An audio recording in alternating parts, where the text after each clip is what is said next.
Kale mbalamusizaako banyaba ne basebo mwenna balangira n'abambejja basava ne banaava wepo na buli muntu yina sekino mu gyosinzira okulaya katambi kano okwetola ensi yonna kansipenti muli bulungi mujje baliko gye mutuusaako engalo essaawa zo ziri bbiri zennyini tekunnakonkaku wadde akasekondi wadde akadakiika ze nabasuubiza nti nja kuba mutaka nga ntumbudde olwaliro wano ku LBS TV.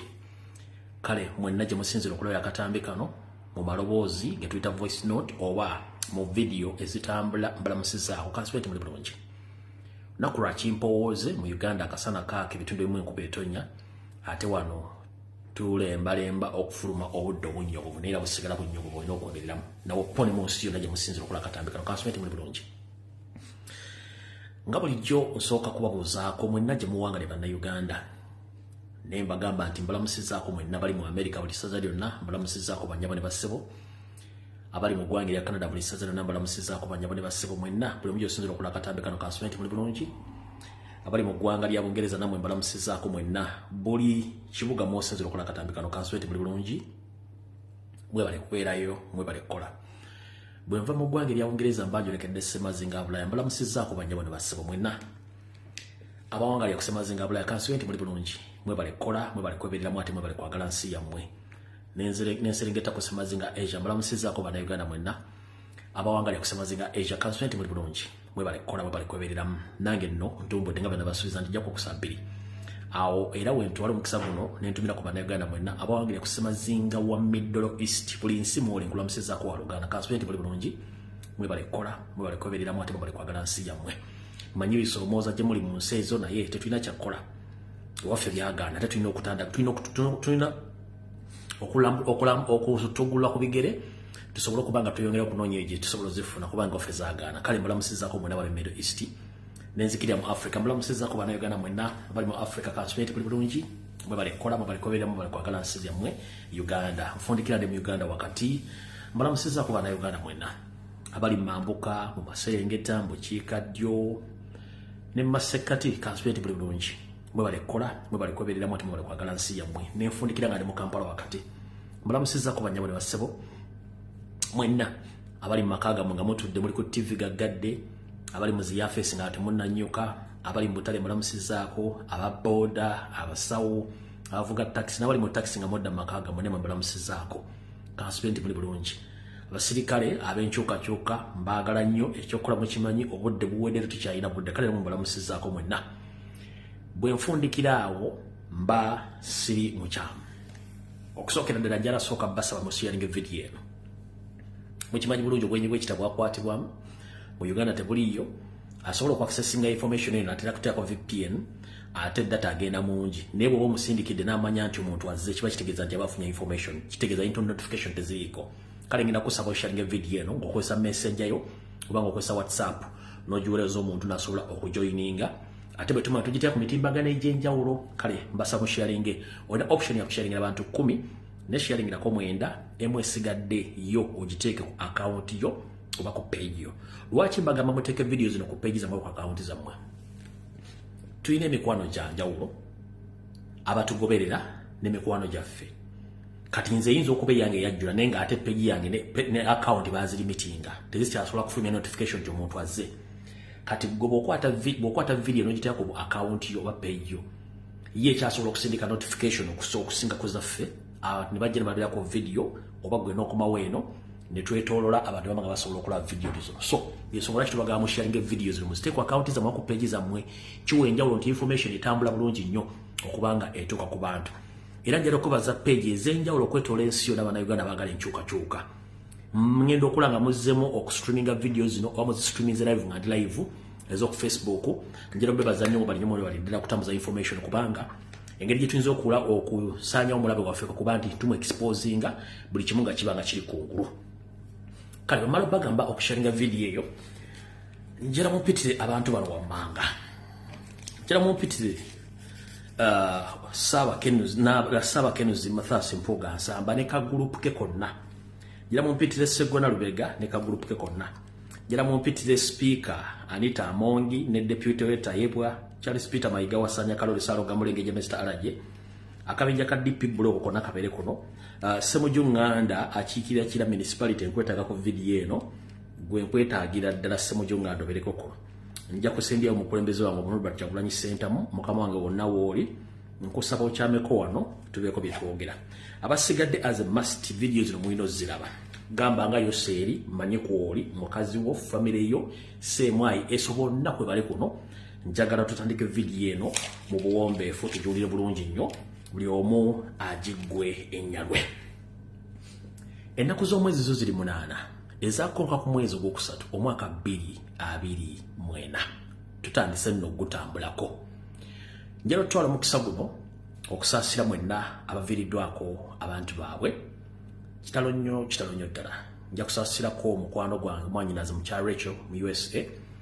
kitalo nnyo ekyokuviirwako omwami wo mukama akugumye kubanga ffenna lyekkubo ate lyekkubo ffenna enjawulo yabudde so mu kya Rachel oli mu America yaviiriddwako mwannange kitalo nnyo ddala n'abantu abalala baviiriddwako abantu baabwe mukama bagumye era njalo twala mukisa guno okobaza mwenna bannayuganda okwetola ensi yonna abaagala enkyukakyuka bakyagiremeddeko mwe bali nnyo balire ddala okuba nti mukola omulimu ogwo ngenda kobaza aba foot soldiers mwenna abali ku ground mwe bali kukola mulimu gwa kutambuza strong temuggwa mu maanyi temutiisibwa enywera yerima njala kobaza aba comrade mwenna abali ku Twitter abali ku TikTok abali ku Facebook muganda nge Jimmy Spire Sentongo I salute you mwenna abasobola okutwalira ka message kano mukampire muganda nge bayita Jimmy Spire Sentongo oyo mwami aina exhibition wepo ne muganda wange lukira bayishaiza kakwenza wonna woli mwe bale mulimu ogwo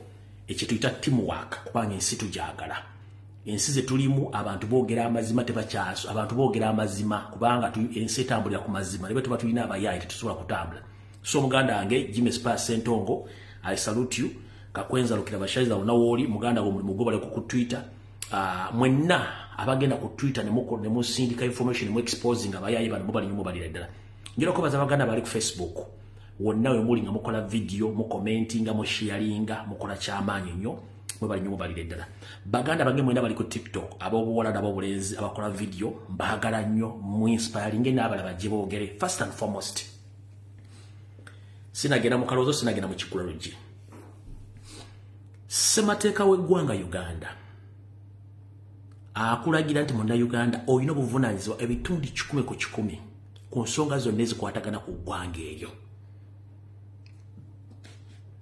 kubanga eggwanga liryo ate ow'omusolo kati buli nsonga yonna egenda mu ggwanga gy'olaba nga tekusanyusizza ku bukulembeze obuliwo n'abakulembeze abaliwo oyina obuyinza okubyogerako oli takkubira essimu kugaana kwogera ku nsonga yonna oyina obuyinza ng'osinzira mu ssemateeka ate balekerawo batiisatiisa nti eno ensonga togyogerako kubanga kiri mu ssemateeka wa Uganda nti obuyinza buli mu bantu era abantu beesalirawo bane bagenda bakulembera so litakubira essimu kutiisatiisa ku nsonga eyo alright katugende mu kalowoozo ka leero tugende mu kigulalugi tusimbule video munaatuwulira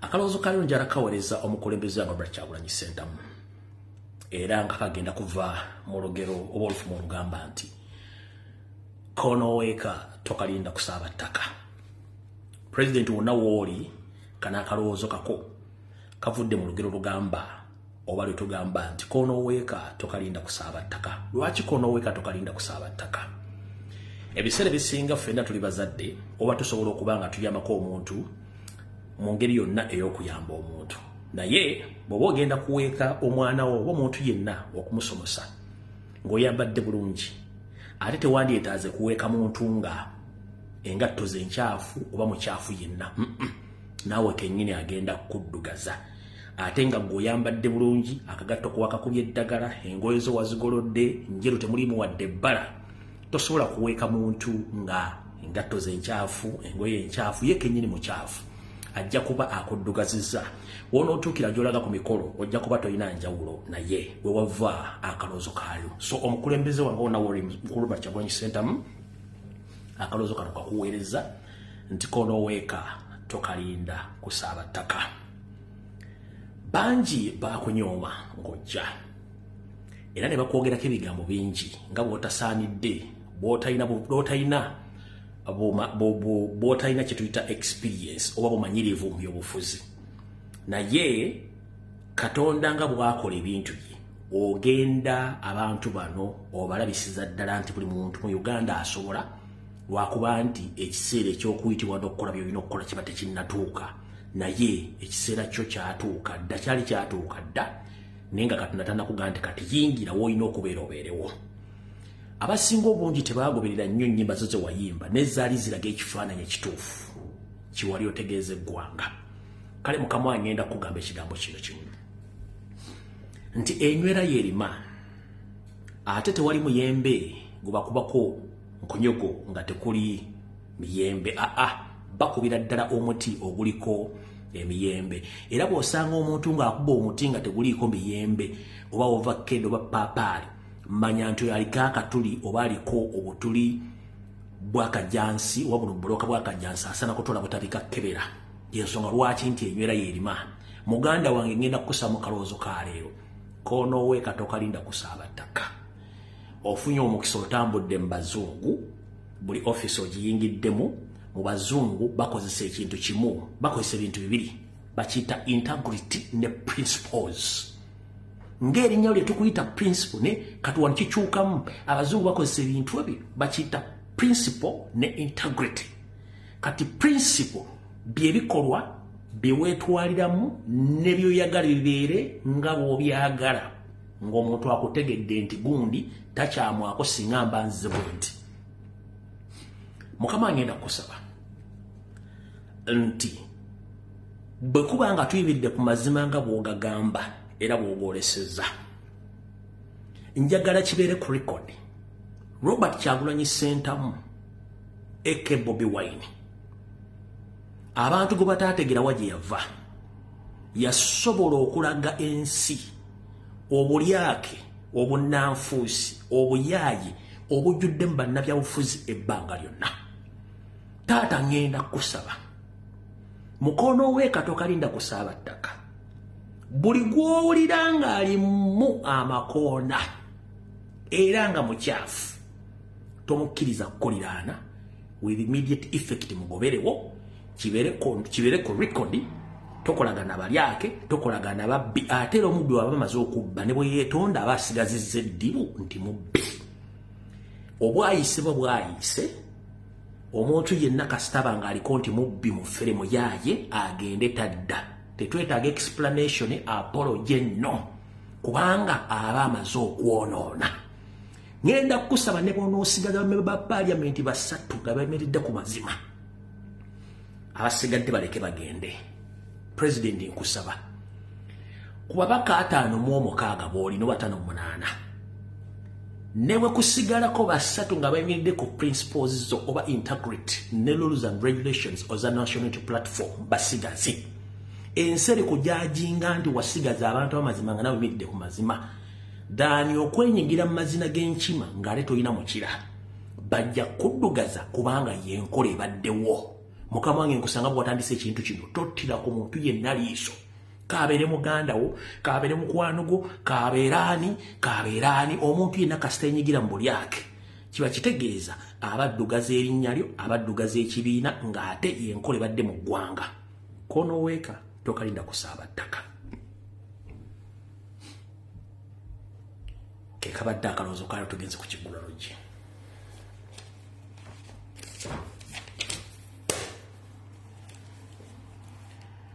Olwaleero ennaku z'omwezi ziri 8 ezakkonka ku mwezi ogwokusatu mwaka 2024. Mbalamusizaako bannyabo ne bassebo, mwenna balangira n'abambejja basava ne bannaava, na buli muntu yenna sekinomu gy'osinzira okulaba akatambi kano. Era mbatumiddeko mwenna abaagala ekiggula luggi okwetoola ensi yonna. Kansulenti muli bulungi. Ekiggula luggi kya leero nno. Kale munaatulya gye tunakomekkereza n'akatambi ka leero. Mu kiggula luggi kya leero ngenda basomesa oba bategeeza nti kigenda kuva mu kigambo kye bayita ekitiibwa oba ow'ekitiibwa.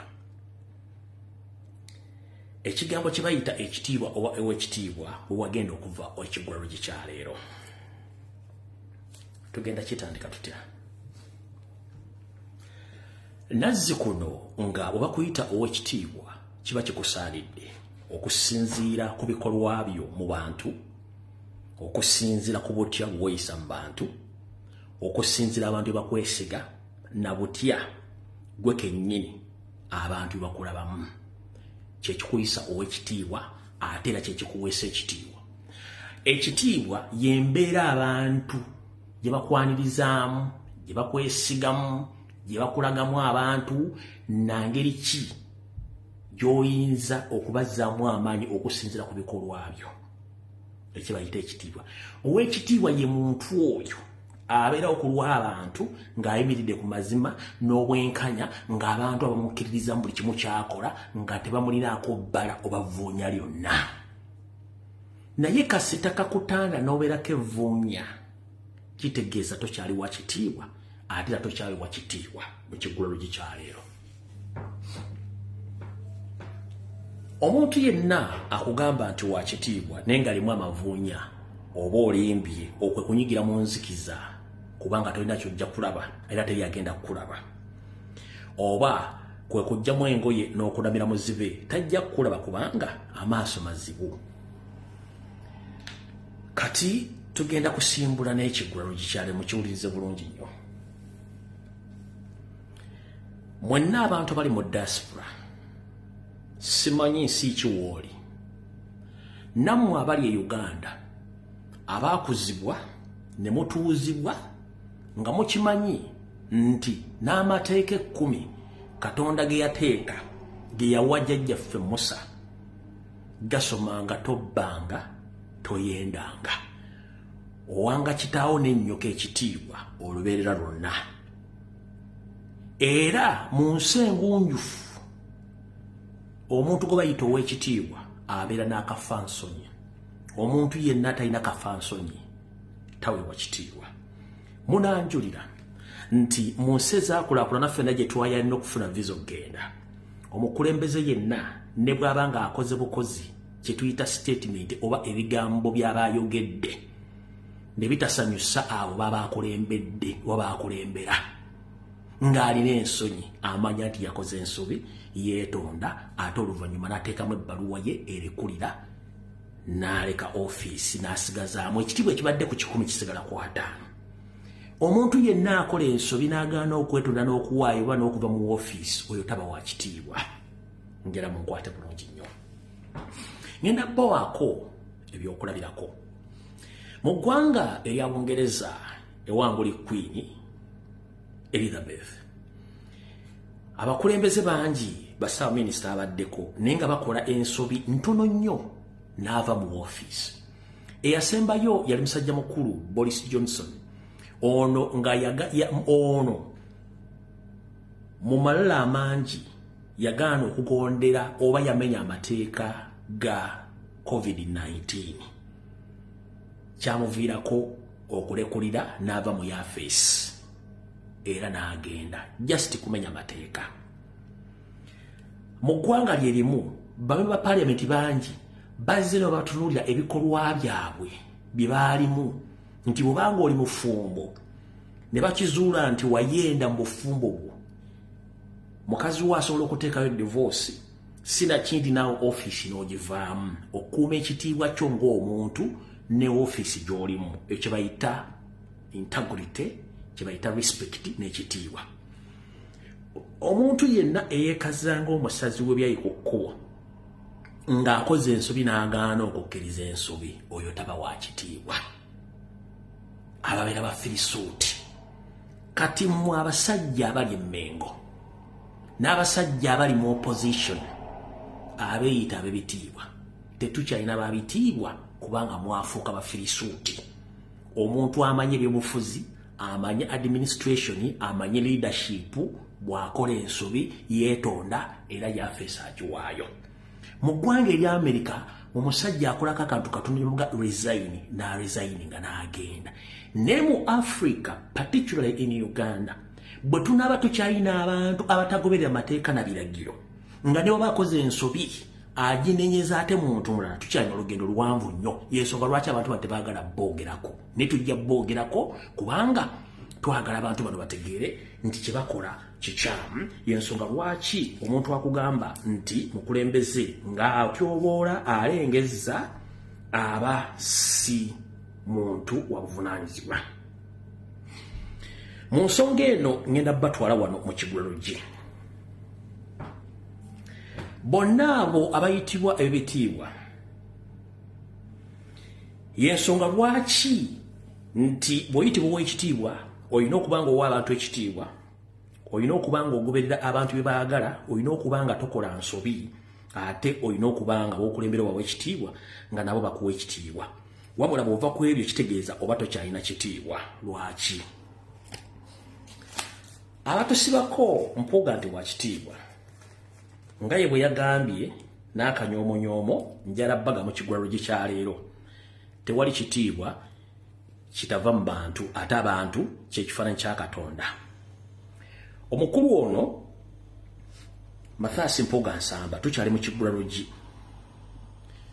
baamubuuza oba baamutwala mu kakiiko nga tebinnagenda bulamuga owa ekironda kino wakikola nakkiriza nti yakikola naye omugamba oba akikola kola kino ABCD ne bamuwa olunaku lulamba yerowooza okukola kyalina okukola mu bintu byeyakkirizaako mu lukiiko yamala neyeefuula kitegeeza talina kitiibwa.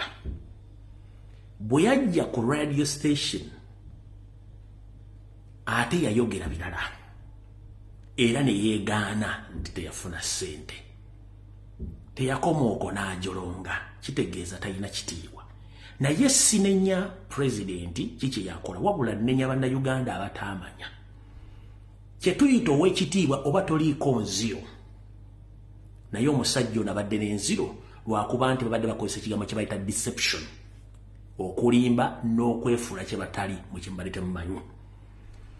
Omwami ono yagamba ssente teyazifuna buno obujulizi buva mu mwogezi wa NRM ng'akkiriza nti ssente omukulu yazifuna ate nga beewola neewole okuziba wawuliriza ono ofuna opondo. And this matter was in 2022. So we need to hold Mpuuga because he could be telling lies that he has not got the money. The information I have is that when they made this one, government at that time did not have ready cash. They actually went to the Parliamentary Commission and borrowed from the Parliamentary Commission. Actually, the Speaker wrote a letter authorizing the Parliamentary Circle to give the money in advance. They borrowed from the Circle. So it's a joint thought visa. Yeah, so it is not true when they are not telling the truth that he is not telling the truth that he has not got the money. And that's why the other commissioners have decided to keep quiet. You have not heard Afoyochan, the ones from the NRM. The one from FDC, you have not heard them saying we did not get home. Ofuna oponda kugambye Mpuuga aleme kubuzaabuza ggwanga ssente yazifuna mu kiseera we yafunira ssente Parliament yali talinaawo ssente wabula Speaker Anita Amonge mukwano gwe yawalirizibwa ogenda mu nsawo ya Parliament Commission ne beewolayo ssente oba mu ssako ya Parliament ne bawa Mpuuga ssente ne banne aba NRM n'OFDC ssente baazifuna. Era onoofuna oponda akugamba lwaki bali abaana abalala basirise bo tewoogera kubanga bakimanyi nti ssente baazifuna olwo yeekaza nga musazi wa byayikuko. Bwe bamubuuzizza nti ssente wazifuna wulira kye yaddamu. Ssente wazifuna ssente nzirinze tonazifuna nzirinze la kooti eno mbadde niweka sinsi bamubuuza ssente wazifuna wulira ssente wazifuna ssente nzirinze tonazifuna nzirinze la kooti eno mbadde niweka sinsi ono agamba ssente nzirinze kyokka ofuna agamba nti emyaka ebiri ssente yazifuna wulira. And this matter was in 2022. So we need to hold Mpuuga because he could be telling lies that he has not got the money. The information I have is that when they made this one, government at that time did not have ready cash. They actually went to the Parliamentary Commission and borrowed from the parliamentary commission. Actually, the speaker wrote a letter authorizing the parliamentary circle to give the money in advance. They borrowed from the side. So it's a joint thought visa. Yeah, so it is not true when they are not telling the truth that he is not telling the truth that he has not got the money. And that's why the other commissioners have decided to keep quiet. You have not heard the ones from the NRM, the ones from FDC. You have not heard them saying we did not get hold of it. Bo aba FDC ne NRM tebanagamba sente tebazifuna kubanga sente bazifuna. Kati kiba kitegeeza nti omwami ono mu bulimba teri amukwatira nsawo era si wa kitiibwa. Temwakebera history w'omwami ono eyito w'ekitiibwa ne gwe promoting anti wa kitiibwa. Omwami ono yayogera ekigambo kino ndyoke mbazanyire video eddako. Yagamba nti abavubuka abamu balina kukulemberwa muwulireko bulungi nnyo. NUP kyekifaananyi ekyekibiina ekito ekyettanirwa abavubuka abato abakyalina ebirooto. Naye ekyo tekibawa buvunaanyizibwa, kibawa layisinsi kugamba nti kubanga muli bangi abavubuka abato n'ekyo muli bannantagambwako. Era sisobola kugamba nti nze nga ndi mukulembeze mu NUP nti nja kutambulira wakati mu bumenyi bw'amateeka n'okukkiriza abavubuka abatyoboola abantu kubanga embeera ey'okwewulira eryanyi terina gwegenda kuyamba. Sajja fuba. Embeera ey'akasajja fuba. Santi nze nja kumwaŋŋanga nga sirina mapeesa ate bw'onoogeetaago n'ogatungisa ki. Ate era ennyanja embi ekwasa ku nkanaga yetukozesa ebyobufuzi n'abantu betwandikoze nabo byabufuzi. Abantu abamu balina kukulemberwa bukulemberwa, balina okukkiriza bakulemberwe sobola okutereeza eggwanga. Si buli muntu nti ajja kukulembera abantu. Abantu abamu balina kukulemberwa era nga balina okugambibwako nti kkiriza okulemberwe mu lutabaalo luno. Tulinga nga batudde ku nsuwa y'amalwa. Mwagala kukulembera abantu temuwuliriza. Bakize bakulemberwe. Bw'oba toyagala kukulemberwa era ofa ojeera. Abakulembeze bonna gye muli mulina okwegendereza abantu abataddewo embeera ndi balina omuzindaalo omunene ayogererako gundi awulira byogera babitegedde ddi gwe wooli gw'otegeera buli kimu. Katonda kwe. Alright. Abantu abamu balina kukulemberwa. That is the arrogance of this gentleman. Kati kyetuyita integrity principles oba n'okwewa ekitiibwa mpuuga olina 0 kubanga tewali yakola kunoonyereza ku history wo botya bwali weeyisa. Omukulembeze yenna yeeyita ow'ekitiibwa tobaako na 0 ya bufere bubbi bwenzi na buli kimu. Eno video twagibateera dda anti watugambye nti tuli baluhuuligani kati katugulage nti tuli baluhuuligani baddala. Sebo mukulu teri mukulembeze akkirizibwa kuyingira oba kutabula maka ga muntu.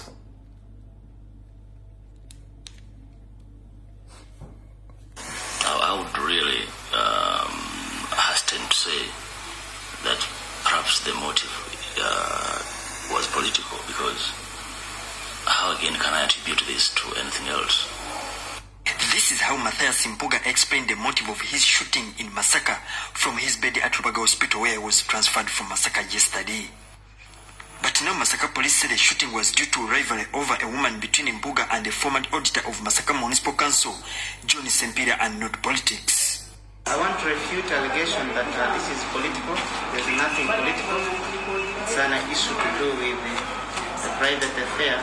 The police say that after the shooting, Sempira and Harriet Ndagire allegedly arranged to rush the victim to Masaka Hospital. After shooting him and the wife even took him to the hospital together, to the Masaka Hospital. Sempira, the man who shot Mpuga, was arrested last night and is still held by Masaka police as investigations continue.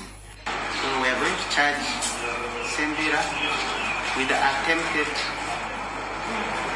murder by shooting. Mpuga, meanwhile, is still admitted at Lubaga Hospital here in Kampala, where he was rushed by Harriet Ndagire. Both Mpuga's car and Harriet Ndagire's car, which was used to transfer him to Lubaga Hospital, have also been impounded and are being kept at Masaka Police Station.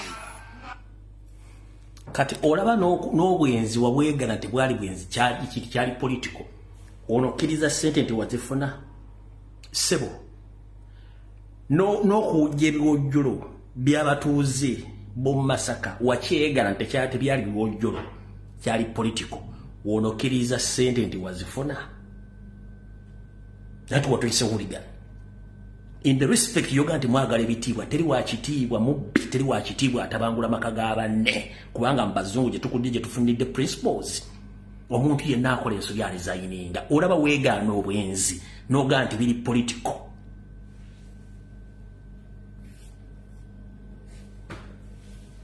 Ng'atowooza integrity simanyi ow'ekitiibwa sebo weegaana obwenzi misana tukukambuddemu n'ogaa buli political motivated wonokkiriza millions 5 kankaddemu weegaana obwenzi n'ogaa nti kiri political wonokkiririza millions 5 neserize mbadde mubba.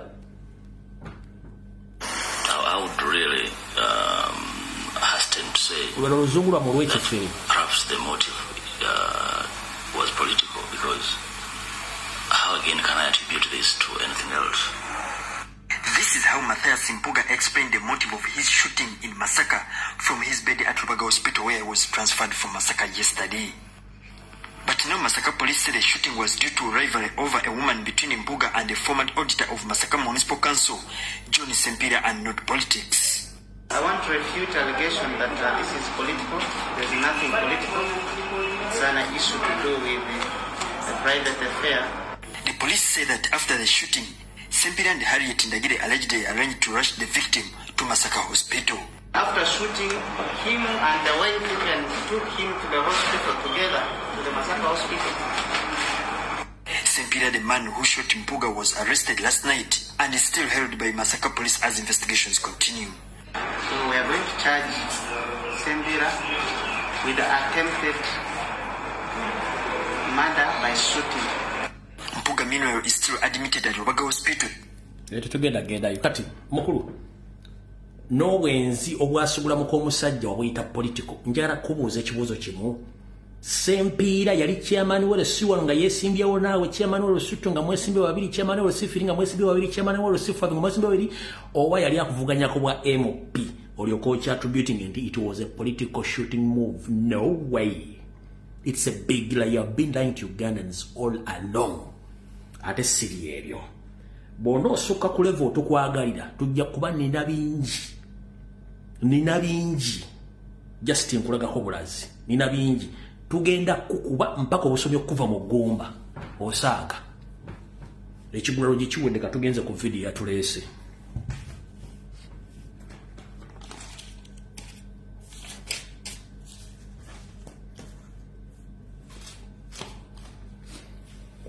Mbandiza mu video katandise kati mu mbeera y'emu egera maaso mu ggwanga ku baffere abali mu gavumenti n'emmengo njala tegeeza eggwanga mu butongole olwaliro njala bategeeza nti abasajja abafutubadde emmengo abasajja abanyarwanda bye baateekayo mu myaka gya eyali sipiika Semajege abanyarwanda omuli Bampuuga Bamayiga baani bonna bakozesezza ekigambo kye bayita deception okulimba n'okufera bannayuganda nga bayita bitibwa nga si babitiibwa nga bakola bo byalina okukola. Bassebo ne bajja omwenda bannayuganda gye muli abantu abadde basponsoringa okuvuma okuvvoola n'okuwemula Buganda akabinja kadde kakolebwa Mpuuga Mayiga Muwanga Kivumbi Abedi Bwanika kino nga bakikozesanga akatego okunafuya kubanga gwe muri Museveni gwe yawa okuvunza Ssaabasajja Kabaka nga bo teboogera.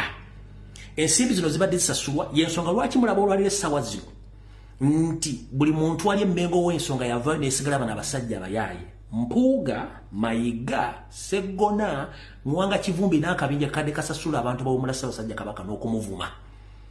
Naye bwe twabategedde kati beekazanga abasazi b'ebyayo ku kkubo y'ensonga lwaki essaawa zino babuuza ku bufere n'obubbi bw'ettaka obugenda mu maaso baleetamu nti lwaki abavubuka bayingira mu nsonga z'okubuuza abakulembeze. Y'ensonga lwaki ate bakozesa Kabaka nga defense naye ngera kubuuza mu Buganda obwaffe teri muntu asinga Ssaabasajja Kabaka kitiibwa. Lwaki mutukubako Mpuuga ngwate mu defending okusinga Ssaabasajja Kabaka muba mukoleraani? Bavumya Ssaabasajja Kabaka okuva mu 1993 mpaka olwaliro bakyamuvuma. kumwe tekuli yali akozeko statement ng'evumirira oba basinga obungi muli balooya temugulako musa kumutera ku Massabasajja Kabaka okuba mbadde muzimba ekintu kyammwe kati mwagala tugamba nti Mpuuga w'amaanyi okusinga Ssaabasajja Kabaka gwe bali mulina okudifendinga kubanga NRM ekikozesa DP Block ekikozesa CBS ekikozesa BBS ekikozesa y'ensonga lwaki ku program abasajja abaganda bannakabala tebakyabaleeta ku CBS tebakyabaleeta ku radio okubategeeza ekituufu kiri ki Wasanya Karoli Charles Peter Mayiga Salonga Mulengejja wiiki eno yonna akwata essimu ye eyamu ya feesi oba eya buyonjo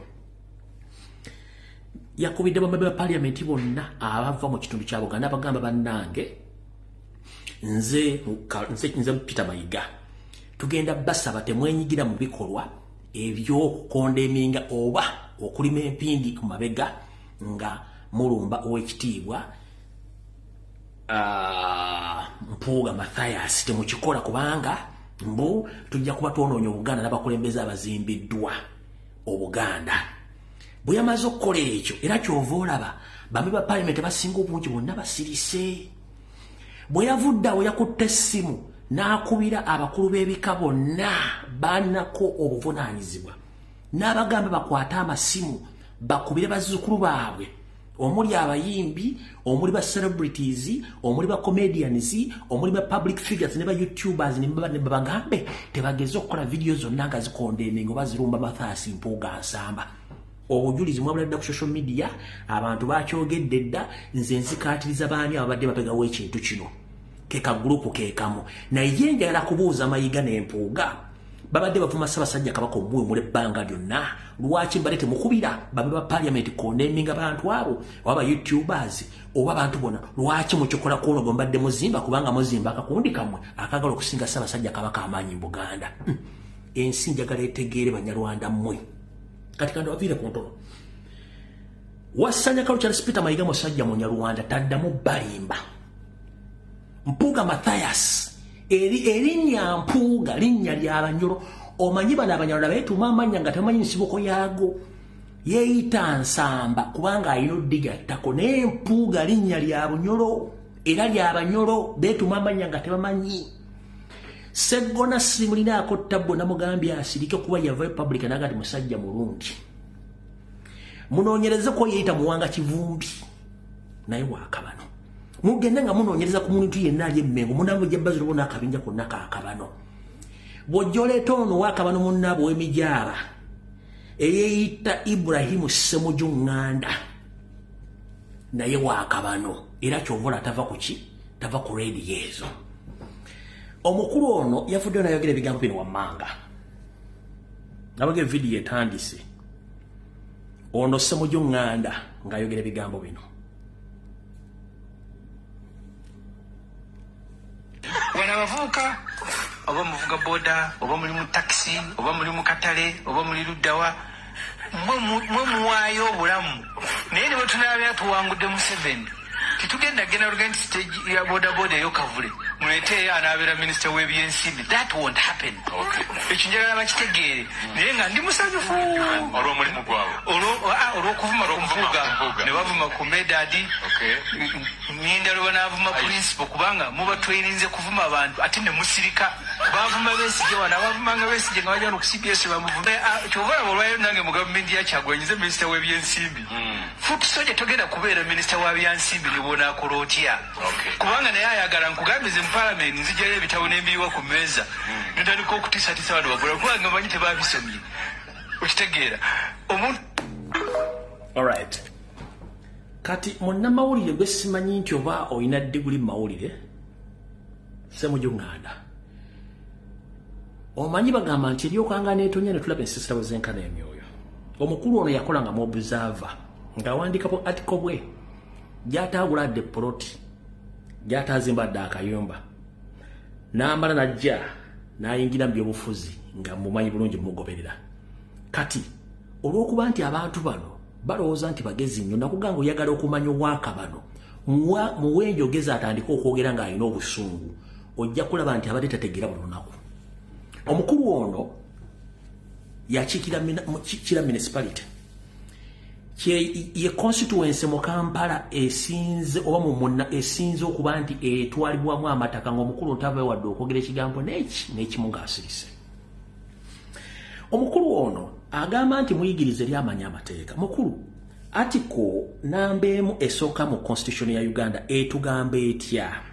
Article namba emu mu constitution ya Uganda etugamba bweti. Ogiraba mukulu? Article namba emu etugamba all power belongs to people who shall exercise their sovereignty in accordance with this constitution of Uganda. Bw'ovaayo n'ogaa nti ba foot soldiers zisino ebiki okuliwa mu bubiri tebagenda kufuuka bachairman w'essifiriti. No, kitegeeza naawe oli mu parliament bw'obenyiwa amateeka oba tomanyi constitution. Power belongs to people. Teri mukulembeze yeteeka mu office nga bantu bamulowooza ba foot soldier bantu be exercising rights zaabwe. You a servant. So bw'obanga oli servant ne weerabira amateeka agafuga eggwanga nti constitution bantu bakuteekayo. Si buli muntu nti agenda kubeera mu office ezo atulonda abasobodde okubeerayo bagenda okuweereza. Kati gwe abadaloza nti oli intellectual Ssemujjunganda naawe y'omu ku kabinja k'abasajja Abanyarwanda bategeera ku Mande nga mutaddeko amasuuti mugenda mu parliament okufera n'okubba. Power belongs to people. Ba foot soldier bakulonda okuteeka mu kira municipality okujja mu office eyo. Waliwo ajja n'asula mu ddiiro lyo. Waliwo atambulirako mu esi mu motoka zo, waliwo asula mu hotels zo. No. Basindika servant waabwe. So bwa servant yerabidde obuvunaanyizibwa bwabwe n'agamba tebajja ku si buli muntu nti agenda kubeera mu office eyo. No. Tusindika ba representative to represent us. Era bwe tuba tukozesa exercise amateeka tusobola okujjayo. Fenna abali mu struggle tetugenda kufuuka bakulembeze nze nkigamba najja mu struggle eno nga sina office kebere ya mulema gye njagala. Njala kugamba mu nsi muno nti n'abalema balina rights zaabwe ze basobola okukozesa okulonda abakulembeze baabwe. Kati gwagamba nti otegeera n'otandika okudeba foot soldier muti mugenda kufuuka ba boda chairman ani akugenda nti muntu ali mu struggle yeetaaga mu ssente. That's the problem you have. Watuse n'okwogera ebigambo bingi naye gwe musajja gwe mission yakuwa Museveni ne ssemwa yuno kanjibulira ggwanga. Banyabo ne bassebo omukulu gwe bayita ono gwenva okwogera ku Ssemujjunganda Kikira municipality.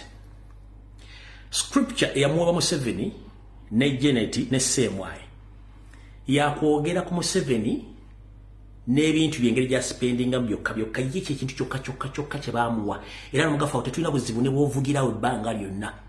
Era ye muntu abadde avugirawo ekintu kye nga tayogera ku nsonga zonna ekiwamba bantu ekitta bantu okutwala amataka naye bamuwa scripture weyogera ku Museveni bwoti kyokka kyoboyogerako ekyo.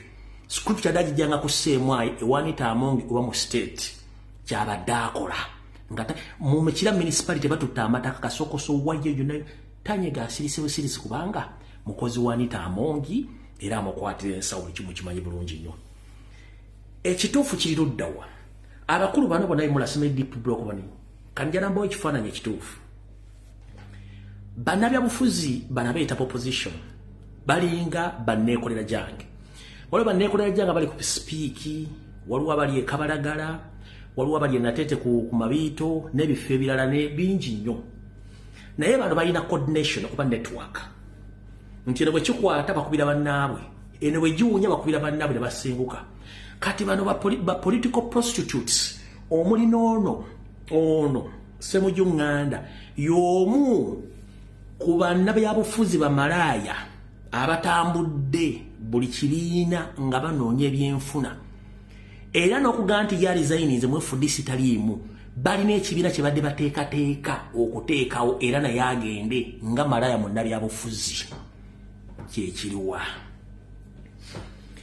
Essaawa zino twakwatidde emmese mu kituli tulimu okugikuba tugitta. Emmese eyo eyampuuga babadde olalongo balina ekibiina kye bafumba nga Kyagulanyi simanyi oba manyi oba tamanyi. Naye bwe tukubye ebintu bino byonna ne tubiyiwa wansi kitegeeza mpuuga mu sequence yavuddemu. Bw'ava mu sequence kitegeeza bagenda kuleeta kati Elias Lukwago. Naye temwewuunya between Elias Lukwago, Charles Peter Mayiga n'empuuga nga kuligo kwa Florence okuchallenge nga Kyagulanyi center buli omuko abasajja bano mu programu zaabwe bakyusa kati sawa zino ba fronting meeting izo nazi fronting zileta lukwago kubanga twasosine mutumuteeka mu akatiba nenga kati ono esawa zino ali wansi mu ratings kati ba floatings lukwago nga ne mayiga mu corridor mwali ekyo nakyo mbere mu kitege kati bano basemo junganda beba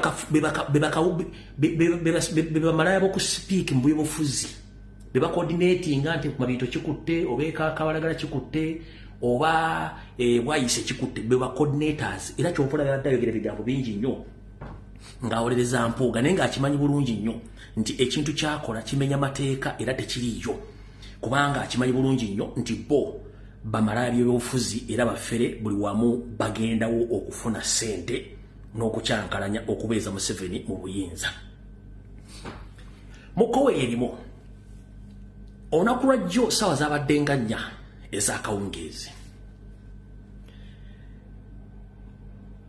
n'abatulege speaker Anita Amongi Mama Sologate mu makage Nakasero yayise betuyita opposition MPs amanya nkyaganonya nenda funyeeko limu erya basalirwa nga yakulembedde ekibya ky'abasajja ne bayingira mu makage kye bakoze ekyokuswala basose ne bajjako amasannyalaze mwenda basule kollaawo mwategedde amasannyalaze ku ssaawa nnyaze nnyini gaavuddeko bonna abasinga obungi bagenze okukima ssente abamufunye miliyoni 2 bafunye 2.5 bonna era bazifunye olunaku lwajjo saazadde nnya ne bajjako amasannyalaze okuliraana amakage so that kamera eziri mu kitundu tezikogonaizinga motoka kyekoze eki ezze naye okusinzira ku drone zange omukulu ono Semujunganda noli asumali basodi bamuku bagenze n'aballa ne bafunye wakati wa miliyoni 2.5 mwabira bedda ku social media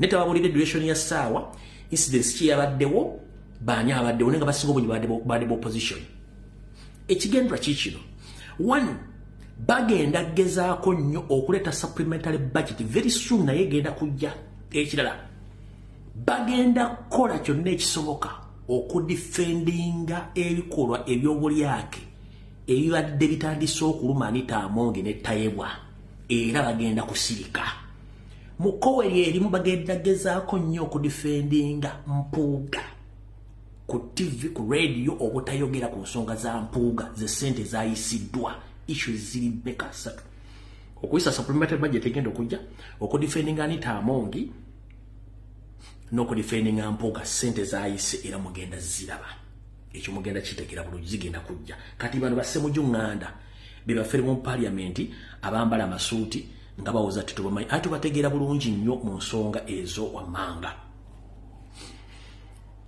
wano waliwo site emu bagiyita Kampala jana yagambye nti omukyala akulira Uganda Human Rights Commission yagambye banne nti I told no people that Mpuuga is a fraud. In our meeting last year with the speaker, he admitted that he needed money from the UHRC to silence the cause for the missing 18 people. I'm happy that he's being exposed for his greedy.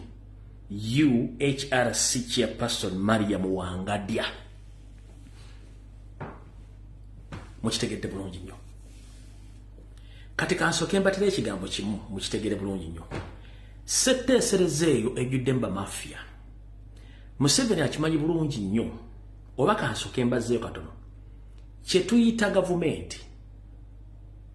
Gavumenti be bantu kulwa abantu eri abantu.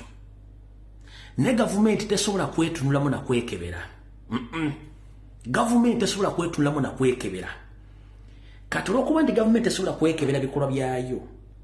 Kati bateekawo abantu abagiwakanya betuyita ab'oludda oluvuganya be bakebera kiringa gwonobeera ne boyfriend oba girlfriend gwe bintu byokola byonna oba oli mukazi oli musajja byokola weegaba oddeeno ddeeri tosobola bitwala nti bibi wabula omwagalwawo yatandikuga nti gundi oyitiriza obwenzi ekibayita opposing opposition kyekiteesaawo aboluddo oluvuganya yensonga ti gavumenti tesobola kwekyekinga ku bikolwa byekola era tesobola kukola bintu ne mateeka tekikkirizibwa kikiteesaawo kye tuyita opposition to oppose or to check the government business engeri gyebatambuzamu ensimbi z'omusolo zamu kitegedde bulungi ekiteekesawo opposition zamu kitegedde bulungi kanziremu kibasomese mukitegeere gavumenti be bantu ku lw'abantu eri abantu kubanga gavumenti ekolebwa bantu era eweereza abantu era abantu basasula omusolo okuddukanya gavumenti eyo mukitegedde bulungi kati gavumenti bw'ebeerawo tesobola kubeerawo okukola mirimu gyayo mu butereevu bwayo kubanga mu gavumenti mujja kubeera abantu ababbi nga bakozesa simbi z'omu busolo bukyamu teri agenda bagamba kubanga bali mu kintu bonna omuntu asobola obbagambako ye muntu abawakanya ebikolwa byabwe kati omuntu awakanya ebikolwa byabwe ng'akiikirira abantu abali wabweru bwa gavumenti gwe tuyita opposer oba opposition oba mumufunye mu ssomero bwe twakolanga debate oba kye tuyita debate okwewakanya wabeerangawo ba opposer be bawakanya ne ba supporters abasupportinga kubanga muyisinganya biki ebirowoozo owakanya nze ne kugaa nti owakanya si kituufu oba kituufu ekyo kifuula opposition you oppose the wrongdoings of the government mukyekinga ebintu gavumenti byekola mukitegedde bulungi nnyo kati bwe tubanga musindisa abantu okwopozinga gavumenti ekintu kyonna Museveni kyasinga okutya kwe kumuexposinga amakinga sure nti akwata ensimbi oziwa abantu bano bonna okusirika so ene commotion okwekalakasa okwemulugunya ku buli bw'enguzi obubbi obufere Museveni kiba kimukola bubi kyova olaba nti bano bonna abawa ssente ne balya enguzi ne bakatagga era ne basirika kandiza mukitegedde bulungi olwaleero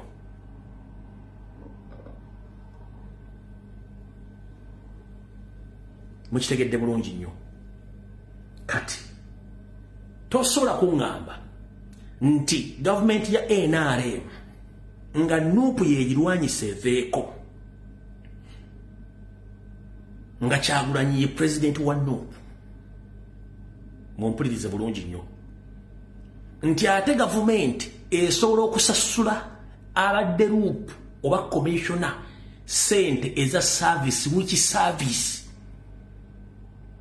to oppose him okumujja mu gavumenti akusasulire nti no njagala muwulira bulungi nnyo omuntu yenna gw'owakanya tasobola kusasula tekisoboka okujjako ng'akusasulira ebyomukoledde public obutabitegeera oba okuyisaawo Museveni byagala bayiseewo kyekisasuza ssente ezo ompulidde bulungi nnyo kye bayita service reward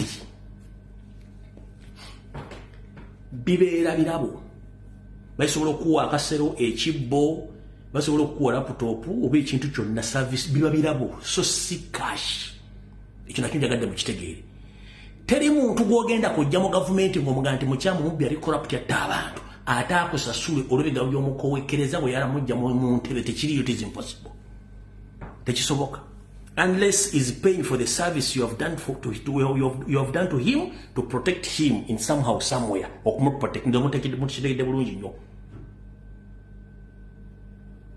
mukitegedde bulungi nnyo tebasobola teri muntu kansoka mbabuuza naye mbawa ebyokulabirako ebiri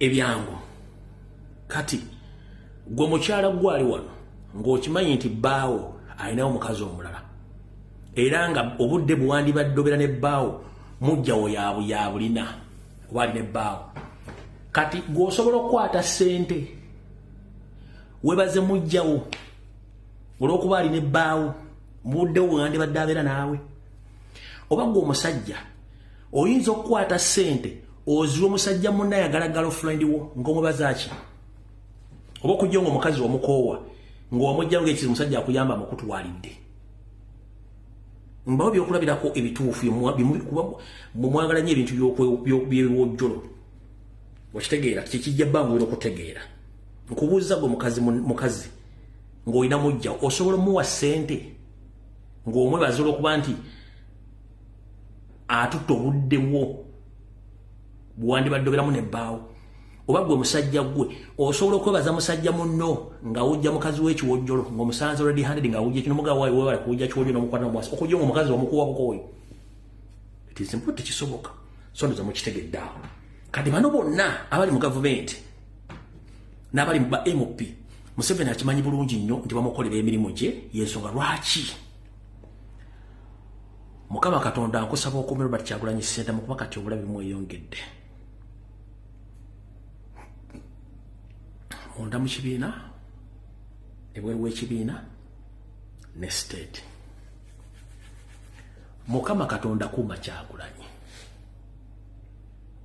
geraageranya ebirungi byakoze ku lw'eggwanga omuwangaazi ayolekedde obuzibu munda mu kibiina wabweru w'ekibiina ne Museveni kennyini ne bamafiya be kubanga ekintu Kyagulanyi kyakola kiremye ne gavumenti ya Museveni emyaka ana okugoba abakungu bayo ababbi yakulaze nti ono yamugambye oli mubbi openle ekiba kibe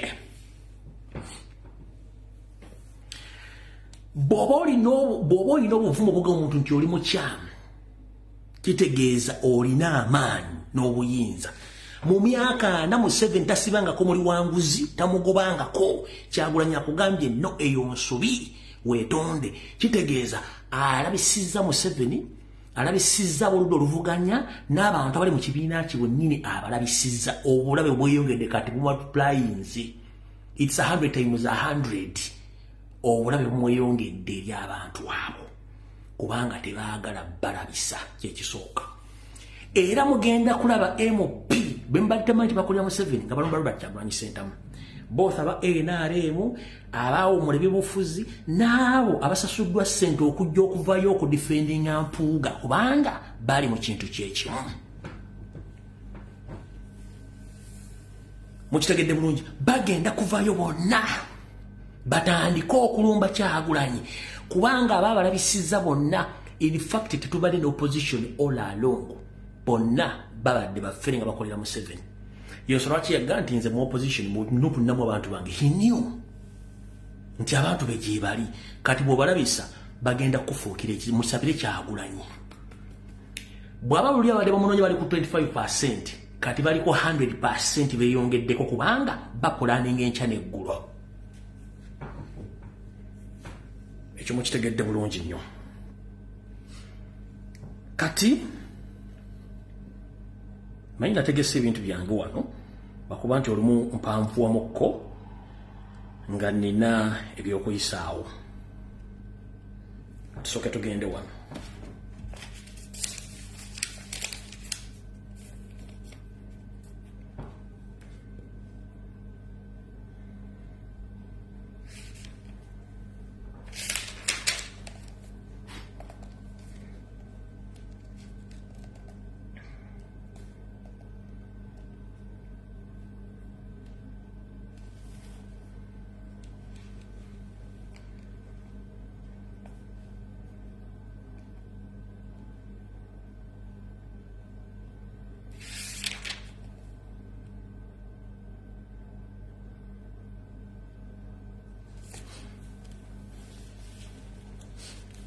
mukowe erimu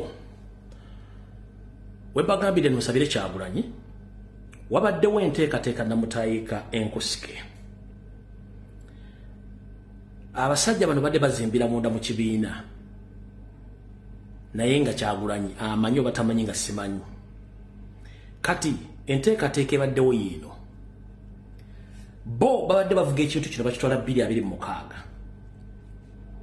naye nga mu nkola y'emu Kyagulanyi agezezzaako okulaga public nti tetubadde ne opposition bantu bangi mbadde mubuuza lwaki Kyagulanyi yeegasse ne Besigye lwaki yayisaba Besigye kubanga ye abadde ayagala kulaga bantu nti abantu bano bonna tugezezzaako okubaffenna naye bwe bali ku bibiina bali ku nkola ndala nnyo ekyakibalaze kano basigadde bwomu tekyali muntu agendamu ne lwaki Kyagulanyi osigadde bwomu ndoza mukitegedde bulungi kubanga bonna bali matankane ng'empale za Museveni kati bano okuva ku tubadde tuzimba bakulembeze era tubataddemu ssente nnyingi eyebadde koodi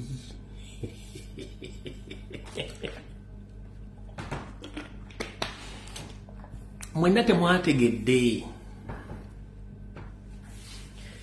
tubadde tuzimba abakulembeze nga Mpuuga n'abala eyebadde koodi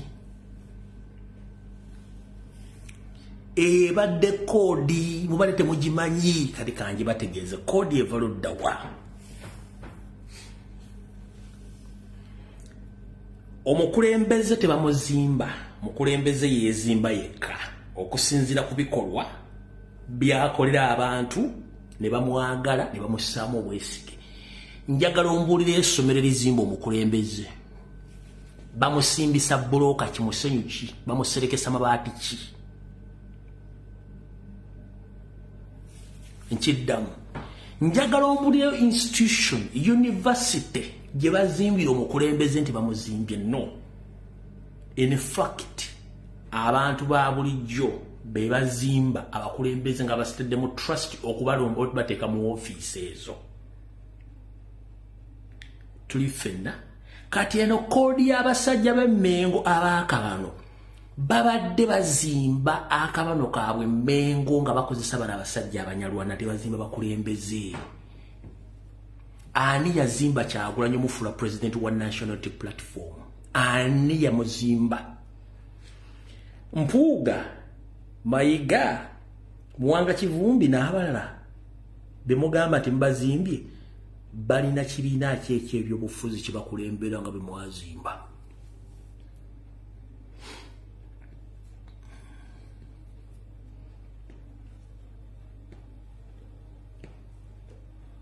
wali ozinyeeko nga tewali music mbuuza Mayiga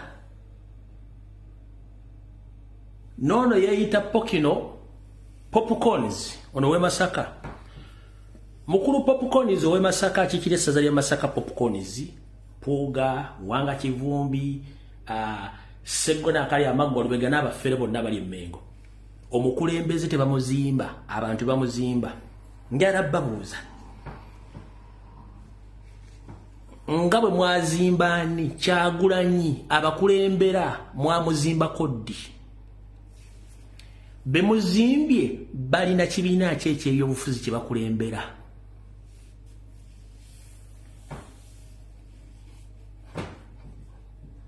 mbeewulira mmwe n'oli omusajja omukulu Popcorn ono we Masaka yeeta Pokino Popcorn muzimba nga bwe wazimbaani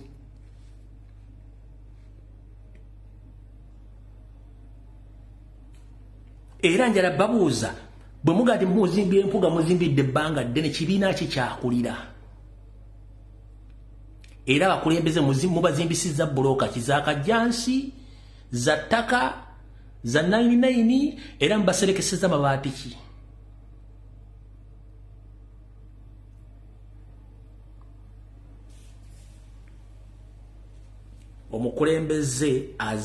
omukulembeze yezimba abantu bamuteekako olukomera so tewali mukulembeze gwe bazimba taliyo mubadde na missioni yammwe yakusuula mwana wa Nambe nga muzimba akaba n'Emmengo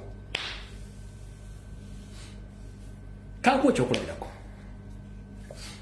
Mpuuga yali mu UID najja mu DP n'abeera mu parliament ebisanja byonna bakina Muwanga Kivumbi bakina Seggona Lubega bakinaani ku bonna ani yali akuliddeko wadde akakiiko ku parliamentariwo ku bonna bemugaa ti muzimbi ani alina ekibiina ky'ebifuzi wadde kirimu embuzi eziri amalagala tekiriwo lwaki gwe mulimu empindi ku mabega ate gwe mugamba nti alina kukulemberwa ate yalina ekibiina ky'ebyobufuzi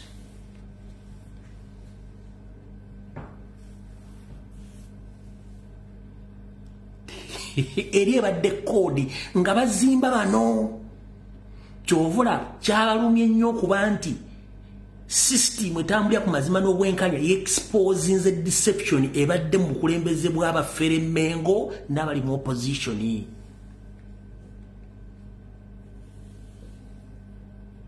babadde bakozesa deception kiri deception kiri deceive abayaye ng'akuguza ekintu fact kanti basomera wano mukitegere bulungi nnyo kanti basomera wano bulungi nnyo nkibanyonyere bulungi nnyo mukitegere bulungi nnyo wano so kenshi basomere mu luzungu nkibanyonyole tukwate empola video eno kubanga njagala mutegere ekigambo kye bayita deception kanti banyonyere mu luzungu. Deception is an act or a statement that mislead. Nti deception oba disi kyekikolwa oba ekigambo ekyogerwa ekigambo ekyogerwa ekivirako obulimba oba okukweka amazima oba okusaasaanya obulimba n'okuteeka okukkiriza okukyamu oba ebikolwa eri abantu byawukanawo n'abantu abali emmengo abeeyita bebitiibwa babadde bakozesanga deception okwekweka nenge ekituufu si kye bali bano bayaaye awo tetugenda kulwawo tugenze ku nsonga endala muddanga ne mutumanyiira tujja kubanyonjola ensonga zino kubanga abakulu ennaku zino batuyita abakulu tebakyalina nsa bonna babadde bayaaye ate abaganda bagamba nti negwozadda kkubira engoma n'otyentyebula amazina kubanga ekigambo kiri okuzina bala mukijjamu meaning ndala abaganda tugamba negwozadda kkubira engoma n'ozina kitegeeza nti omwana gwozadde ayina waatuuka n'akwata engoma n'akuba omuzadde omuziki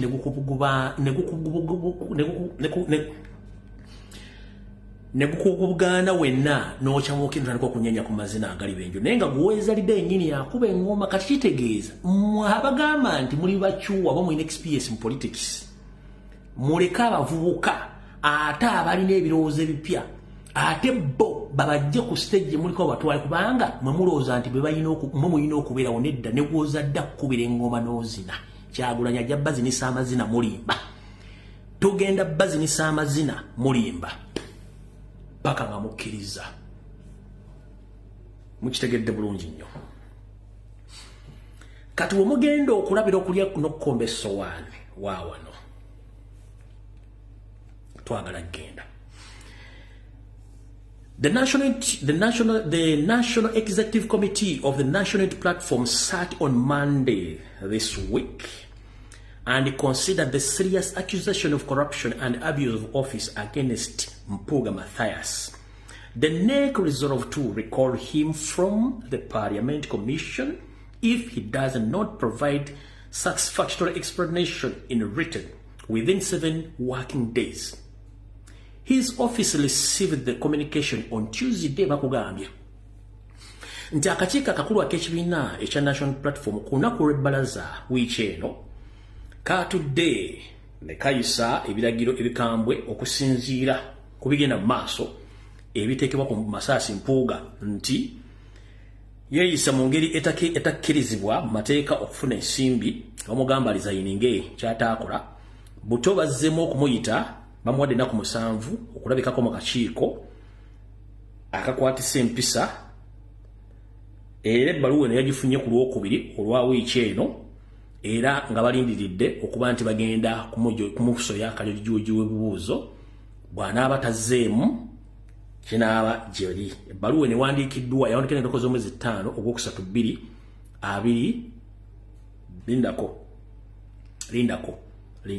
lindako mulindeeko katono.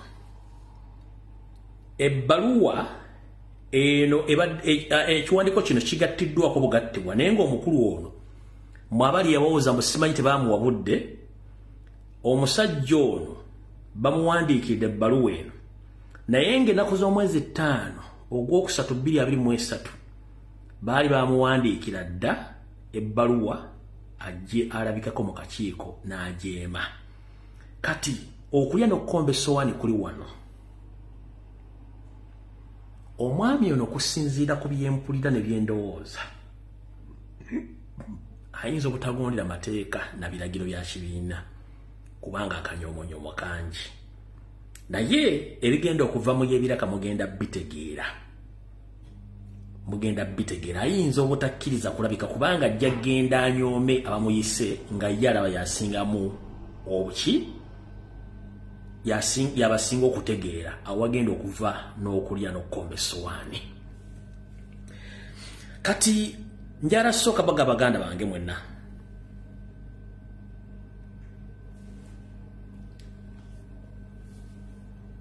tukyali ku nsonga z'abana balyake n'okuwamba baganda baffe. Ntegezeddwako nti wiiki eno baganda baffe abali makomera babadde batwaliddwa ebiwandiiko okuva mu state mbo babisayiningeko basobole okuba nga bateebwa nga bakkiriziganyizza n'emisango egimu. Abaana bano baaganye mu kkomera gye bali baaganye okusayininga ekintu kyonna. Kitegeeza nti bakyalina omutima ogwagala eggwanga n'obutava mu pulezidenti. Baganda ffe munda mu video video mugiramu bali nyumba balire ddala. Ekyo nga kimaze abantu bangi bagenda kuvaayo balumbe Kyagulanyi nga ye mwalabye omukulu ono abe musinguze yita Abitex. Naye ngenda bagamba nti ebbanga libadde liweze nga bagamba nti omukulu oyo si muntu mulamu ne banne bonna era video gyeziri zibaddeyo. Omukulu yazze n'alumba Robert Kyagulanyi Center ne mugamba genda mpola kubanga nakusuubiza okwaya naye akyali nabagamba nti state ekwate pesa n'eriteekaawo ejjeebu gye nagati genda okole kino genda okole saagala muwe budde kubanga ajja tujja ku nsonga enkulu ajja tudaivatinga. Abe musinguzi omukyalo namumanyi kuba kuno kuole mukyalo yomumanyi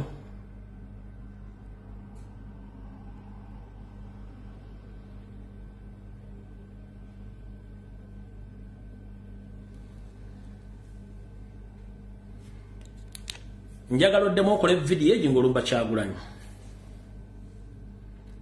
Nja kubuulira ensi buli kimu ne gy'abeera na buli kimu naye nga ky'oba omanya nti abeera kiwaatule najjera bulindo amanya kansooke ngaleke. Ebya famire byonna mbirina naye nga ne ku Mande ewedde mufo ky'okugenda okuyamba famire yo obawe ku ssente eza state oli mu kusirwala. Muganda wo Kakomo yakwatibwa n'ente 3 enzibe mu Lufule Masaka bamusiba yavaayo ku Mande ewedde. Obudde bw'omala ng'olumba Robert Kyagulanyi Center mu nsonga ezitali emu wandibadde ofa ku bizibu ebiri mu famire yammwe kubanga mbimanyi nnyo. Muganda wo baamukwata wiiki ku Mande yavaayo wano ng'amaze okubba ente ezi 3 bamusanga mu Lufula ng'amaze ozisala. Omukyalo no bw'omumanyi n'ebiro bya famire yammwe njagala osirike si ffe twakulagira olye ssente n'ebira bingi saagadde kuti njagadde kuwoninga weewumuzeeko. 1 bukyanga tuyingira covid tuzze tulwanne kasajja gwe mwabera mu hoteli nga mufunye ssente nga mulina olukwe. Katonda wa Kyagulanyi teyeebaka. Musajja gwe state yakukozesa opasuwinge Robert Kyagulanyi Center mwajje nga ku stage ez'enjawulo nga mwagala mutega boom ekyensi ekimanyi. Yensonga lwaki mwannumba nga mbagambye amazima. Era ne mu lubiri luno video omwaka nga gutandika kyekintu kyekimu kye mwali mutegese. Kyagulanyi n'afuna information n'atajja. Bw'oba obanja Kyagulanyi nga wamusasula ssente okuyimba genda azikuwe. Bw'aba teyayimba mu lubiri eyo si nsonga ye si buzibu bwe. Mulekerawo okumanyira abantu. Ebbanga ly'okoledde wandibali tofaanagana bw'otyo. Bw'ogamba nti olina ssente opromoting the music wa Uganda gwamupromotinga nga tofunamu ng'ate gw'ogaba opromoting bafunamu. Kubanga business yo promoting it's just a business. Business ebera mu willing buyer willing seller. So you are the willing promoter, the willing seller. Bali ba buyers. Baga gwe promoter bagwe seller gwatunda. Naye agula afunyemu gwata atunda bula kitofunamu. Not down promoting the music. What are you promoting? Chicho badogeno promoting it. It's a business between you and the artist. So if they've gained much more than you, it's none of their business. It be what a call. Kati boda museme na promoting a Kyagulanyi bomu promoting aluna afuka luyimba lwa gwanga gwenga gwa mu promoting wateke bivulu wakateke gomo na Uganda kyasinzo okuteka ebivulu mu Uganda. Netofuna mu buzibu bw'abayimbi. You don't own Kyagulanyi and Kyagulanyi doesn't own you. And Mr. President ngenda kusaba ekigambo kimu. tulina entalo zetukyayala kuyingiramu nga nabana abantu babadde mu business ebbanga ddene bano ba Abitex Mayibani no enough is enough sawa yakulaga nti kati tuli bamazima tugenda na bintu babayonjo selfie zikendeze n'abantu abamu bakosa advantage ya selfie ate okuteekawo ebintu ebirala gwe yenna aliyaga nti okode music industry ngoli promoting music industry okusetting ebivulu eba business omuyimbi bwamusasudde n'aperforming bwe kiba kyakusaze it's none of he or her business bibyo lwaki promoting bwofuna osirika lwaki omuyimbi wabanga yavuwadde ate tuyogera ate omuyimbi wabanga gaggawadde mu ngero endala ate mwogera ngonze namutuusaawo awo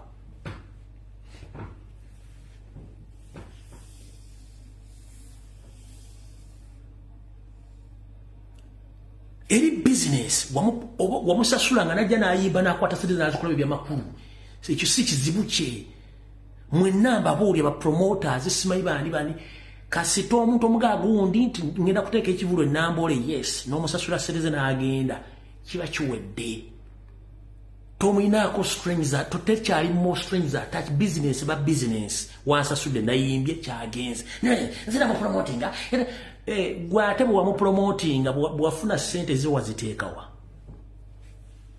bwaba yasinga ettaka mu Uganda it's none of your business gwe mugate wali osobola kugula ttaka bavuga emotoka y'ebbeeyi mugwe mu Uganda tomaje bagula motoka za bbeeyi bwaba yasinga omukazi omulungi gwe abakazi mu Uganda bakubuuzayo abalungi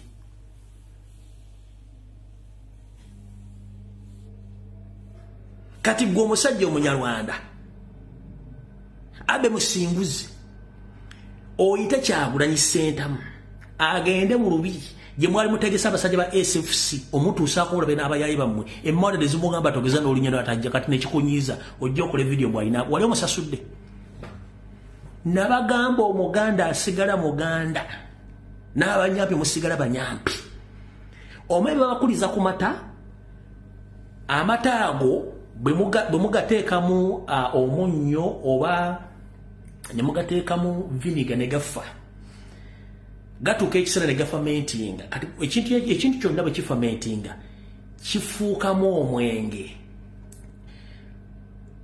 volume y'omwenge eyinza okuba nga si nnene nnyo eyinza okuba teweza 1%. Ne bw'okipinga on ng'onywa amata ne products zaagwo ebimukola simekitiviita mutuuka ekiseera ne bwonga butandise obwongo butuuka ne bufa mukula temulina magezi mwenna tunula mwena bayita ndemuli bakabano mwena temulina magezi gwe tosobola kuŋŋa nti abe omusinguzi osobola okugwanga Kyagulanyi sentamu mu bintu by'empewo kizibu yamanya kubanga yali amanyi nti mumutegekedde ekizibu n'atajja munywa amata amafu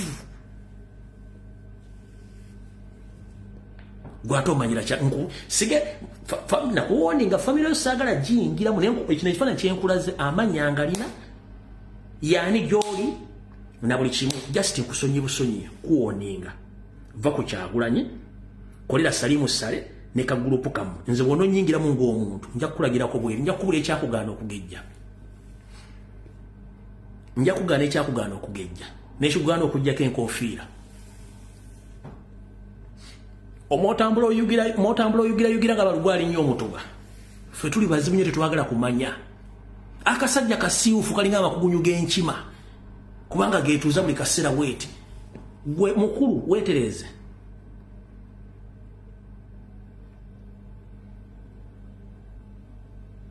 tetwagala tujja ku mulamwa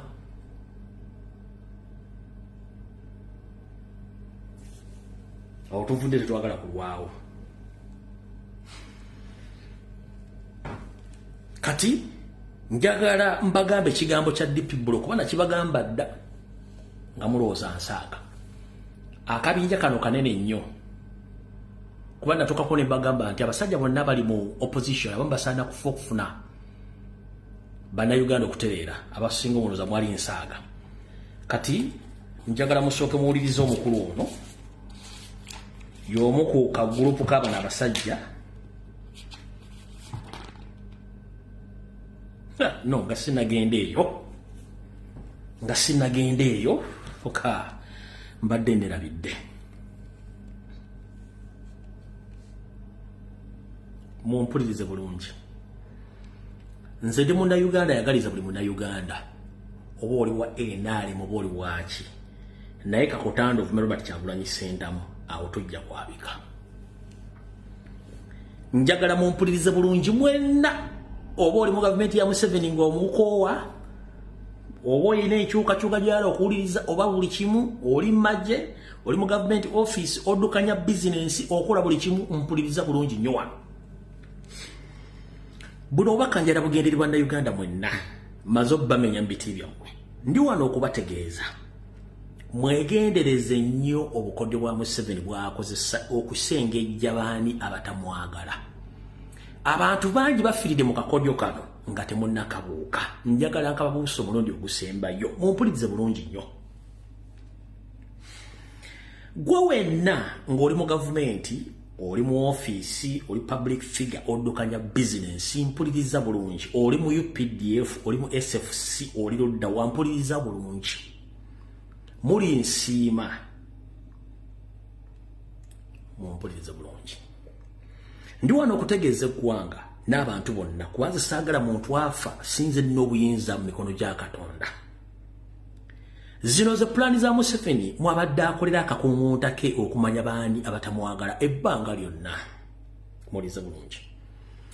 Olunaku lumu Yoseri yayita abakulu mu magye nga ne mutowe Jeno Salim Salaka naho George yalimu nga n'omugenzi Ndobo Mayombo yalimu kwolwo. N'abagamba bannange olwo ng'atandika akakodyo kano ngenda kabannyonnyola ak'okusengejja baani abatamwagala. N'abatuuza mu meeting n'abagamba nti nze mpulira njagala kuta kintu kino naye ku mmwe mwenna ani asobola okunzirira mu bigere. Olw'okuba nti Jeno Salim Salakimenti Mayombo Nobo Mayombo ali capable ng'omukulembeze asobola okuliplacinga Museveni. Yali aliranye Nobo Mayombo kweri atudde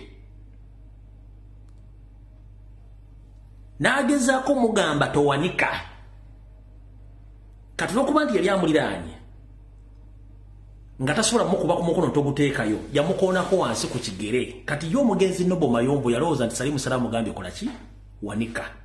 Nobo Mayombo n'awanika omukono nti nze suitable candidate asobola okuddira mu ki mu bigere. Jjukira Mayombo yali darling nnyo yali mwagalo nnyo mu magye nga n'ensi emwagala. Mu meeting eyo gwe mulambo gwasooka okuvaayo mwagula bulungi nnyo era yagamba abasiru banzise mu meeting eyo tugenda mpola. Abaategeera tebaayogera.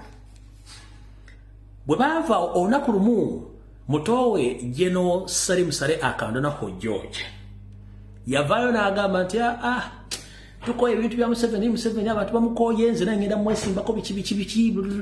Bwe yabyogera abantu bangi abali mu magye abali mu bitongole by'enjawulo baani baavaayo ne bagafa tugenda ne Salimu Sale biki.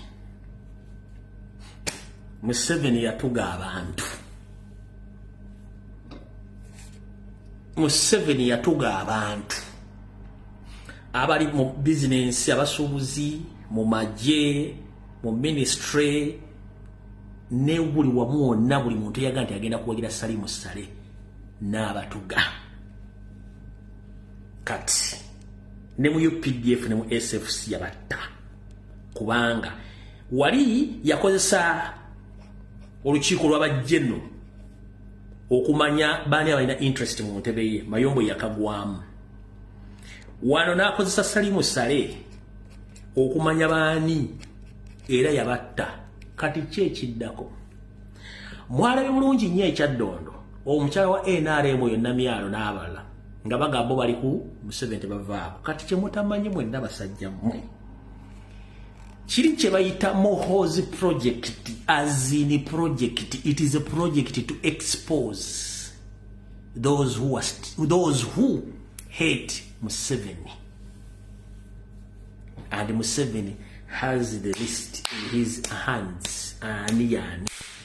It's not a project. It is another plan as a trick to eliminate whoever doesn't like Museveni. When ana omusajja azanye ebyobufuzi ebintu by'ekiyayi mwenna bali muhoozi project abaga Museveni tasobola kuddira buyinza bwa mutabani we ekyo kyekyali kubanga the only safe haven he has on this planet Earth in Uganda is to stay in the state house. Tasobola kuwa mwana oyo buyinza.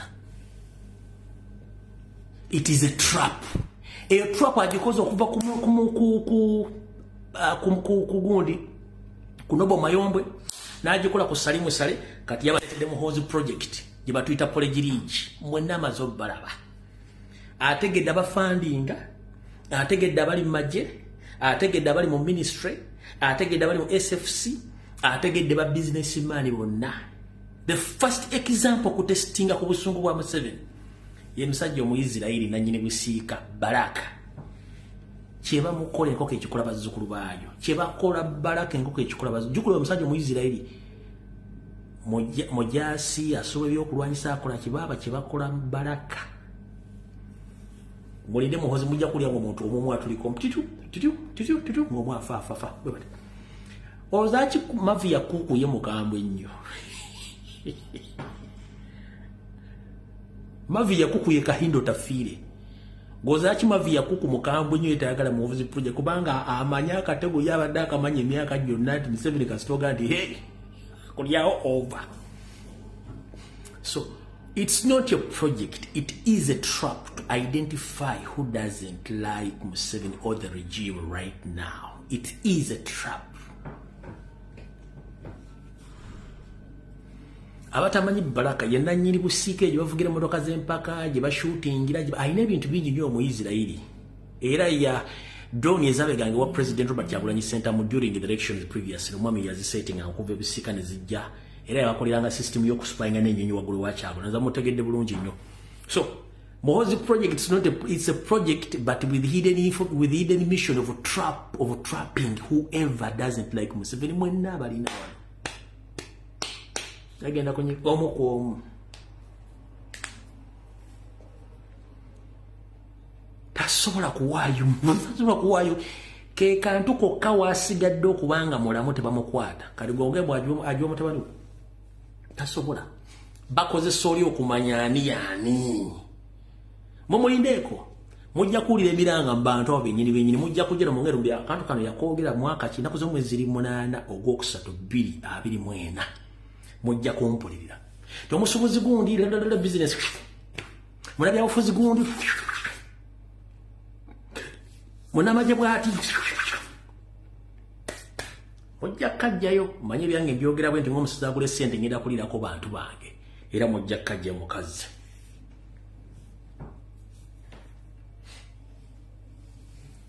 simaye patriotikirigi gendo la video namanya jakoze gafete tubimanyi tekiri ne mu mateeka tekikirizibwa mbw ate omwana atavuganye kitaawe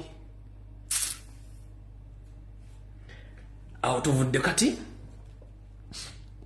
njagala muwulirize omukulu ono yakiikirira Ntebe municipality mbwatekamwa information ino egenda baleeta bulungi nnyo mulyoke mutegere mission y'abampuuga bonna aba DP buloko abatawulira ka video kano mukawulire bulungi nnyo kaddakiika 8 mukawulire bulungi nnyo buli omu ogenda tutegera mission y'abana abasajja nti nze nali mugema nagemerawo bintu bino nga bitegedde njagala mumpulirize bulungi nnyo ono mbwatekamwa yakiikirira municipality y'Entebe municipality wa DP buloko neyagira ku kadi ya Nubu n'ebigendera bye bikusike kati mugenda kutegeera akabinja ka DP buloko mukategeere bulungi nnyo n'ebigendera byako voice note eno tuludde na emyaka mingi nnyo tubadde tugizanya nga temutegeera makulu gaayo kati mugiwulize bulungi nnyo ya abamemba mwasirye mutya bakwano munsonyiwe kubanga akalutu agenza okukavaamu nga siri mulamu bulungi kusooka nadde ndowooza fatigue nendowooza baatusiba mu kkomera mwe twasula bwensiri zatuluma avuddemu n'ebisujja so twagenza okuba mu kalulu k'abavubuka nga ndi ku cupa ne kaakati kwenkyali so mbadde sinafuna budde oluusi kuyozayoza abavubuka baffe baganda bange mwebale nnyo mwebalire ddala ddala okwebaza abaganda baffe mu diaspora baatuweereza ejjamba eryali eddene nnyo eryatuyambye okukola omulimu ogw'amaanyi n'ababadde ku ground mwebale nnyo mwebalire ddala okukola omulimu ogwo gwe mwakoze. Kituufu twatuuse ku buwanguzi bwonna era mpulidde ebigambo Bawonga byayogedde. Ebigambo ebyo nsuubidde nti Bawonga abiwuliraddewo kubanga ayagala nnyo DP era tubirowoozeeko nga bigambo bikulu nnyo. Mu kaseera kano nze wenjogerera bannyambudde ebitiibwa byange byonna bye mbadde nnina mu people power nga coordinator. Lwaki nti ensi yonna bawulira nuupu wamu yawangudde ne bagamba Kakembe bendo lye lyabadde akulembera yatulimbalimba. Ntebe ne Busiro South DP gye tuwulira yakoze eki? Teri kiruma abasajja bano okulaba nga bakozesezza burandi yaabwe enkofiira yaabwe ate okutunda DP nga ate DP tebalabawo DP tebalabawo naye ate mukozesa burandi yaffe okutunda DP era ge mazima. Obuwanguzi Democratic Party bwe yatuuseeko mu bavubuka mu Busiro South n'Entebbe municipality ezo ze ntuyo za Kakembo ate ge maziga ga Kakembo gakaaba olwa demotion gye yafunye mu performance nafunye 0. Bandabye nga alya mu struggle olukwe, bandabye nga abalimba n'olwokubanza ni musajja wa DP ate DP njagala ate DP njikolerera. Kyamazima nze nafuna sitampu za Nuupu mu Wakiso district wonna era nze nazigaba n'enzuwa instructions eya Busiro South n'entekako instructions era abaana bandoopanga Kakemba aganyokkoona ku mpapula zaffe alimbalimba ba DP be bakoonako ffe atuggalidde. Ogwo nno gwe musango munene nnyo gwe nnina. Magere naye nakkiriza ogwo musalaba kangwetike. Njagala okwetuka omusalaba ogwo nga n'ebintu bamaze okubinnyambulako ate musango obugalo obunyaniriza n'obwebaza obuzira bwange eri banna Democratic Party bannange. Ekyamazima Kakembo kye watukolera kyali kituufu kya bwenkanya okwebaza omusajja eyasacrificinga ekikye ku lwa Democratic Party Entebbe.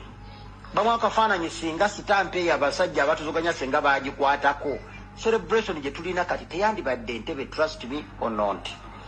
Ne Busiro South bo banebaziza ne banjozazala kuba bansuubiza okuntwalako out naye nga nkyali ku kitanda nkyali mulwadde. Bo bakkiriza nti mu butuufu Kakembo watutaasa era bwe buwanguzi Democratic Party bwetuuseeko.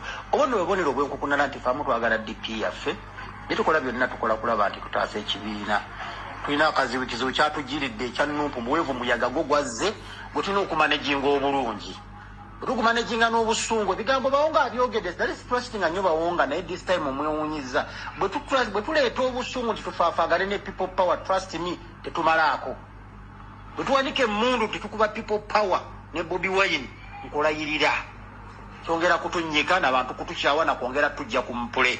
So tusaba tufune engeri gye tugenda okumanaginga weeve eno era engeri friendly gye tuli nsuubira naffe tulina kuba friendly gyeri tuke tuguse ekintu kyaffe. Nali nina proposal yayitira mu DP block tibannange tuyingire mu DP block olw'okuwangulira awamu tuyingire mu DP block tebajja tunenya baga DP block yageze eridda kirungi ne mugenda mwenna mudda mwenna kubanga sengoga Kakembo ye bw'anaagenda mu Nuupu tajja kudda. Ne bwe mba ngenze mu Nuupu nengenda ne Kayanja nengenda ne Sekyondo nengenda ne Kagwawani ne bakansala abamu kitegeeza kitu tumala okuwangula nga twegeya muti abaayi essaawa etuuse tusimbule alungi tebabawa nnyo tudde waffe naye ndabewo obuzibu abantu baffe bakyaleregete. Kakembo nkubye omulanga guno emirundi mingi naye abantu balabaka bagamba Kakembo anoonya bibye ne bagamba bannange si kirungi kuwangula wekka let us win together. Tulina bannaffe abali ku district bamaze dde okukwata ambulera nga Matyalwa nga bwanika tunaamukuumira tutya akalulu Entebbe ng'omukyala waffe ajja nga MP tunaamukuumira tutya akalulu Entebbe. So ebintu bingi tulina okutunuulira. Tulina bakansala bana abagenda ku district nga mukama waabwe bagenda okukola naye tusuubira tebanaakola naye ate yali kwambulera bo bali ku nkumbi banaakuuma kalulu ka Nsuubuga banaakuuma ka Matyalwa nga bwanika erina confusion. So mbasaba tugonze embeera eri bannaffe ffenna ate tuwangulire wamu tunaamala okuwangulira awamu ate tulinyumizaamu ne tuteesa ki ekiddako tuddeeka bannange oba tukole tuti oba tukole tuti okusinziira ekyo kinaatulema tujja tunuuliza emidumu bannaffe babasazeewo genda ate kitukole bubi nti wona mutunuuliza omudumu ekibaita friend relationship ejja kubulwa eweddewo omuliro mudumu ku mudumu gye binaggwera kukyawagana mpalana so nga ate twandibadde twongera ku buildinga enkolagana ey'awamu. So ekintu kino tukitwale nga kikulu. Nze Kakembo nzikiriza nti approach yange Lumbo omulabe muggalira defensively. Omulaba atuzoganya omuggalira omaze kugala Nuupu n'ogamba Nuupu wange no mu DP fe tulina control fe tugaba sitampu fe tugola buli kimu nete tulina sitampu za Nuupu kati Nuupu tesooka tukwata tuggale eno DP olowooza Kakembo bona agenda mu DP tiye manya mu Nuupu ngeno DP eteekawo candidate oba Mao bambagamba mu Mao ajja kuleeta candidate no Mao tasobola kuleeta candidate nga fe structure ya Ntebe DP tetumwembole esinze nga tetulede kumutambuza but tetulede kumunoonyeza bululu n'aba na impact. So ompira guli mikono gyaffe ng'executive ye DP Entebbe fe tulina okusalawo. Why don't we win together? Tugenda mutume kutunule bannaffe ng'abatuliddemu olukwe. Nenya nfansira nnyo basajja bange tunabo ku executive nga mukulu Makumbi musajja wa Katonda. Bimusobedde. So tubogondeze emberu gye bannange tusekimunga nkuyege Akimba agamba tugende ffenna tusooke tumale okuggalira abatuzoganya yeddagala erigendo tutaasa abatuzoganya omuzoganya maze mulumba wali tulina advantage of incumbency ffe tuli mu buyinza kizibu nnyo okugaba kadi ya people power ne bagiwa omuntu omulala ng'omuntu abadde mu DP ate nga yabadde akulembera ekibuga ky'Entebbe ng'agisabye bwe tunaakola ekyo tujja taasa DP tujja taasa banna DP abazanyira ebyobufuzi okusigala mu pule okuwa direction ebyobufuzi bya Ntebbe ebiseera byayo eby'omu maaso then we twepikaapika ne tumaliriza nga ffenna tugudde tutuke ebiseera by'omu maaso nga tetuli anywhere near to the table of negotiation nga tuba tuvudde ku maapu y'ebyobufuzi ate okubuildinga okudda si kyangu so bugambo obwo mbugatta ku bwa mukulu bwayogedde mukulu Bawonga Kasawuli yetawadde solution naye nze ngamba tugende eddoboozi limu tubyeko kye tukola kubanga okutaasa bannabyabufuzi ba DP Entebbe oba otaasizza Democratic Party indirectly n'ebisale bya DP mu Ntebbe eby'omu maaso biba bitangaavu teba onyumya ne Kakembo owa DP onyumya ne Wani owa DP onyumya ne Sekyondo owa DP kyangu okumuga katukole tuzaani wookera ku makya ng'ebyo ba NRM oba ba Nuupu ate abalina olutalo ku DP kitegeeza DP baba bagisangudde ku maapu ya Ntebbe so tube very sober tukolerere okulaba nti Democratic Party esigala eri relevant mu kibuga ky'Entebbe.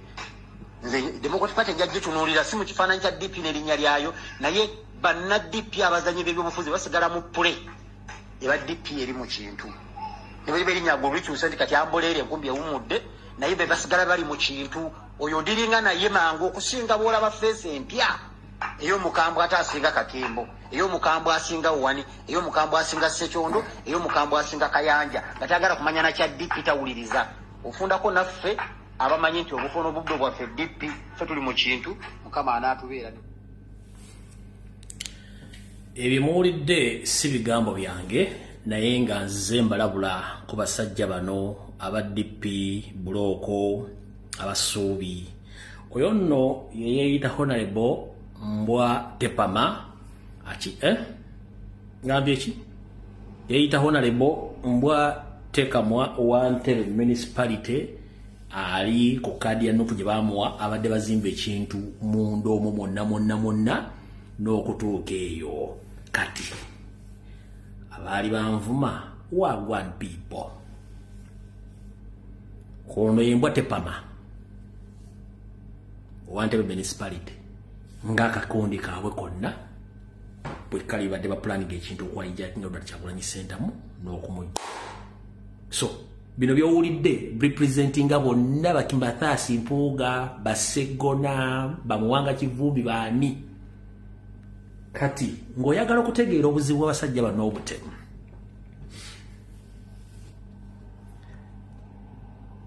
bwe baali bagenda okukyusa Mathasi Mpuuga Nsamba bateekeko gy'oli Ssenyonyi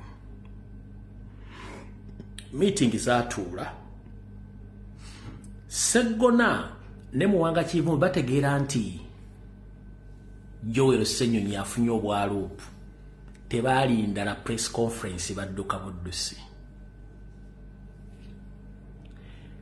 bwe baayita omukulu ono Mathasi Mpuuga Nsamba okunnyonnyola ku ssente ziyakkiriza nti ssente yazifuna baayita Segona ne bayita Muwanga Kivumbi n'abalala baagaana okujja mu lukiiko olwo kiki ekibagaana ke kanyoomonyoomo n'emissoni yaabwe kati abasajja bano ng'ono Mbwa Tepama ow'Entebbe municipality Kakembo mbwa tepama fakti mbwa tepama alinzo mmanyi nze bigabya wange mbyogera we sina mukwano kasitoba ngovu nabagamba nze sina mukwano baganga mateeka sina mukwano ze misango bakutwale era bammanyi nga nze ne bokola omusango olikyali wange bakutwala nibo ogulo lutalo nga ntuddawo nga sinze nalukugambe balugulewo bakukuba n'owooma bulungi nnyo sikutaasa.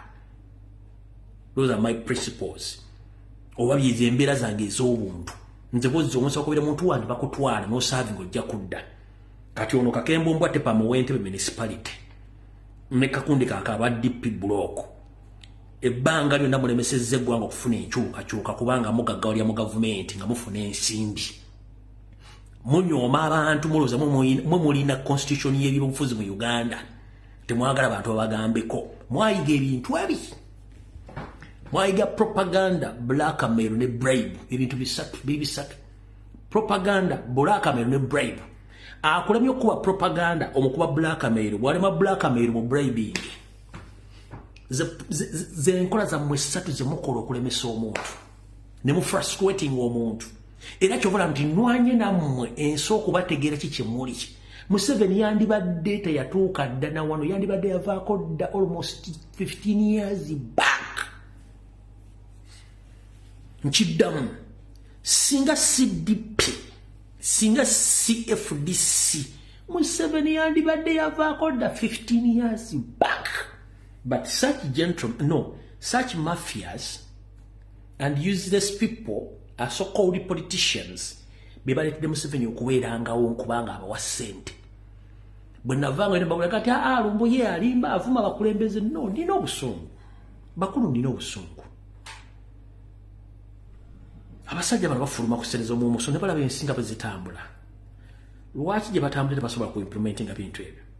Muganda wange gwali wano kwata emitwalo 10 gyokka. Funa basi onyendaga muntu ogendekere Lwando yule mu kibuga Kigali ojja kuva ngo ojja kunoonya jambia kutemaati muntu. Justice Rwanda tewetaga visa. Emitwalo giri 10 ejikutwala bagenda n'amadda. Kera ku makyo linye basi saa 12 zijja genda okuwera ssaawa 5 z'emisana ng'oli Kigali. Wetole mwawe ssaawa nga 2 ku boda oddemu olinye basi okusaza saa 12 zijja kusanga 10 Uganda. Ojja kunoonya mu ndabyabufuzi ali mu Kampala kabeerero kwa bono bakuba obatte. Just Kigali yekka.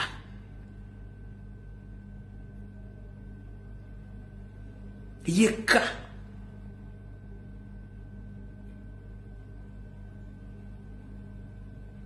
Abasajja bayina amalwaliro agali ku 5-star wadde beera ya hotel. Abasajja bayina amasomero aga secondary aga institution nga gali ku level ya Makerere University.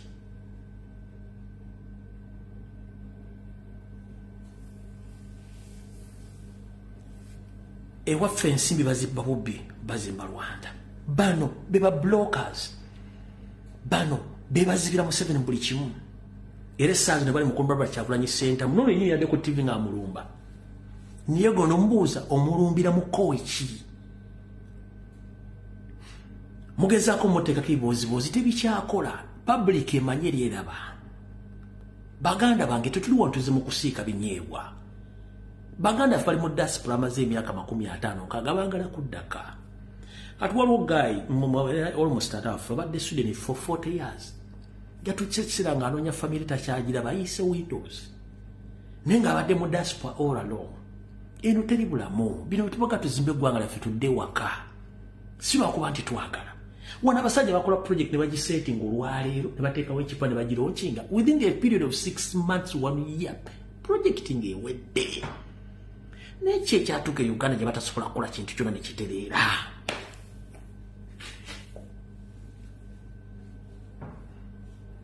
Sigenda basindika Nairobi wayinza okubawala nnyo. Rwanda kumpi kubanga mu lunaku lumu osobola okugenda n'odda n'olambula Kigali. Ne ssente zizimbye Kigali ne infrastructure zonna ziva Kampala. Ebizimbe byolabye ebisinga obungi mu Kigali ebisinga obungi bya family ya Museveni ba minisita bonna bali mu gavumenti ya Museveni. Bitubagamba bano bebazibiikiriza bano badefenda bamagwaya bano bakamubwata kama bampunga bamagwaya ba Museveni baseggona Lubega bamuwanga kibema magwaya badefendinga bekuba golo mujja kunoonya kikopo ekuba golo nga muyitaawo. Bino betubagamba Chokulanza omuzungu bwambuuza kiki okimbira mugati vize bwaginyima siyomba kubanga ba protecting ensi zaabwe. For us we fail to protect our nation because we are dealing with mafias. Nosanga omukazi ambalogolwa mitwalo ku milioni 13. Nosanga omuntu avuga emmotoka milioni 8.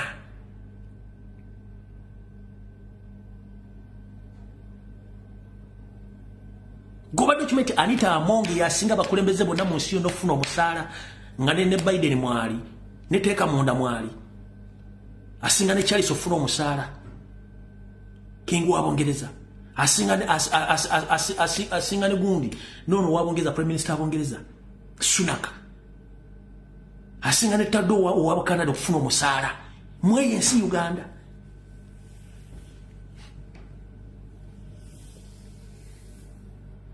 Muganda wange kanfundikire video yeno ngakugamba lwolimanya nti amateeka mu nsi gakola ojja kusanyuka era ojja kweyagalira mu nsi yo naye ensi etali mateeka tosobola gaggawaliramu tosobola kusanyukiramu kubanga obubbi obufere ebikolobero tebikkiriza muntu kwekulaakulanya kubanga buli sente zibateeka mu project bagenda zibba togenda kubuuza waje ziraze omuntu akozeko ekikolobero bw'aba tasobola kufuna mateeka gamukwata mu musiba tosobola kweyagalira mu nsi omuntu akubye batasobola muvunaana tosobola kweyagalira mu nsi omuntu okukolako ekikolero n'atavunaanibwa tosobola kweyagalira mu nsi zino ensi zirimu amateeka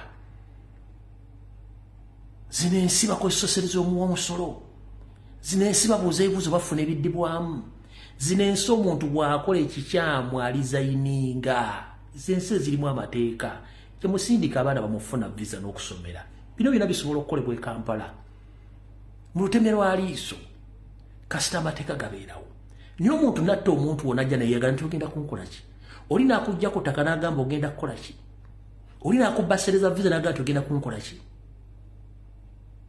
oli naakujja ku ttaka n'agamba tonna kyogenda kunkola indeed nga tonna kyogenda mukola speaker nga mubbi nga tonna kyogenda mukola deputy speaker mubbi nga tonna kyogenda mukola member parliament akiikirira abantu nga mubbi tonna kyogenda mukola n'okwata omuntu nga constitution evuga nti olina musiba essaawa 48 batana musango mutte nga tebasobola muta AUC babulaza ne basisita mbabuulira bwe mulimanya nti ensi ezirimu amateeka abantu bazeeyagaliramu nti omukulembeze ne bwakola statement netasanyusa public bamugamba resign na resigning from there and then taddamu kukola kintu kyonna. That's the nation we are looking for. Tunoonya mazima na bwenkanya nti sente y'omumusolo nga bwefulumibwa olina okukola nino osanga omuntu afuna milioni 3 omwezi mu ofisi ya government ng'ali worth billions of money. No sang wa police afuna emitwalo 3 ng'ali worth billions of money.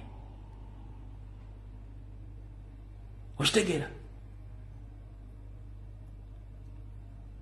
abali mu America munanjulira ojja sanga bannabyabufuzi ebizimbe byonna biri mu America ebisinga obungi ndoza 70% by'abantu ba bulijjo si bannabyabufuzi. Munnabyabufuzi akolera ku musaala. Ne mu Uganda business, restaurant, hotels, amalwaliro, amasomero byonna biri mu bantu ba government abali mu state house, abali mu magye, abali mu police, abali mu parliament. Nebo ngeno babuza sente bazijja luddawa. Taxpayers money. Kino tekitubagamba tituna bitwagala ntwagala kwese sigenda kwese bosi na kifo kyenjagala nina emikono ebiri nina engalabi nsobola okwekolerera biri bitubagamba titwagala kulwana namwe twetaaga amateeka bwoba okoze ekikyamu vaawo kkiriza titugenda kulwana tusimenyera waki nkuwemula no bitwagala titwagala bintu bingi twetaaga nti ensimbi w'omusolo ekoze ekintu as simple as that. Bana Uganda bali mu diaspora baleta ensimbi ezimbe gwanga sente muzibba bafunira ludda muto wali zino ensi zasooka ne zikola ekintu kimu bakiyita kusooka kumanya muntu munnansi obuvunaanyizibwa bwe kubanga yensibuko yesosi y'omusolo gwe bayita munnansi nti nawe bafunye ekizibu gavumenti emurescuinga yonna gy'abaali mu nsi yonna era ebeesaliddwa naye gavumenti etavaliwinga bannansi ng'ate ebasasula omusolo ya gavumenti ki mu zino ensi ezikulaakulanye omuntu omu okufa it's a big loss omuntu omu okufa bwati it's a big loss kubanga mpagi ya musolo bajjako omusolo mpagi ya musolo bajjako omusolo naye gwe omuntu mu Uganda okufa n'owamba omuntu n'omutta n'omusalako amabeere n'omusalako bitundu byo n'omusalako obulimaawa ensi kye kati saa zino wetwogera Uganda eringa ng'ennyama gye bakasukidde embwa buli omu alya ekiri ku Lake Victoria ba indigenous Ugandans baba bajje mu kuvuba Banyarwanda bayingidde bavuba mukere bavuba ebyennyanja bonna abagobye mu business wetwogerera essaawa zino mu Kampala Uganda abatemi b'ennyama abatunda ennyama abatunda ebisolo n'abalunda ebisolo babataddeko kalantiini kitegeeza eyo sekito gisa ate ng'ebadde ewa abantu bangi emirimu gwe muganda ng'ali mu Kampala essaawa zino babataddeko kalantiini teri kuddamu kutunda nyama kutambuza kisolo kyonna naye nga kino kyonna kiriwo plan babisima bagezageza ku controlling kalusu it's not kalusu no bagezaako banyigiriza mpaka wansi abasirika tebafuna musaala abaana tebakyasoma ne bw'ona omuweerera tagenda kufuna mulimu kikyogenda ofuna mu ggwanga lyo right now kati amasomero abazadde babaza okusasula school fees bataddeyo baagala ssente endala mubayina kati bataddeko simebe bakiyita batya nkyerabidde bakiyita batya bayina essomo lye bataddewo Minister of Education baliyita skilling kati Minister of Education yayimplementinzeemu kye tuyita skilling naye skilling eyo mbwegenda kusomesa abaana baffe practicals nga bakyali mu ssomero naye ezo ozisasula ziri zanjawulo ku sukulu fees era abazadde abasinga mu Uganda batandise dde okutabuka emitwe nasasudde akakadde kamu n'ekitundu omwana agenze kusoma ate munkubira essimu twetaaga emitwalo 10 gya skilling so such things ebintu tebikwatagana ennyanja bagigobyeko abantu omanyi nti ennyanja ya Victoria ejjuddeko Abanyarwanda okuva gyetandikira ne gyekoma bebavuba mukene bebakola biki gwokimanyi nti ebyennyanja bya Uganda omuddugavu monna Uganda tokyakkirizibwa ku lyato bayindi bachina n'Abanyarwanda si kyeyo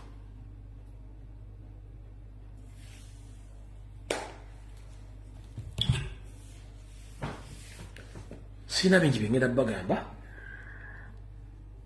okujjako okubagamba nti buli muntu agumye munne musabire nnyo Kyagulanyi ekintu kyalimu kinene nnyo okulwanyisa omulabe ng'ate abadde muntu wo ng'akuli kumpi si kyangu ng'omulabisizza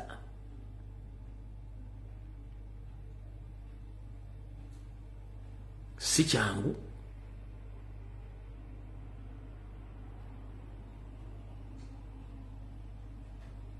abasajja abo mbamanyi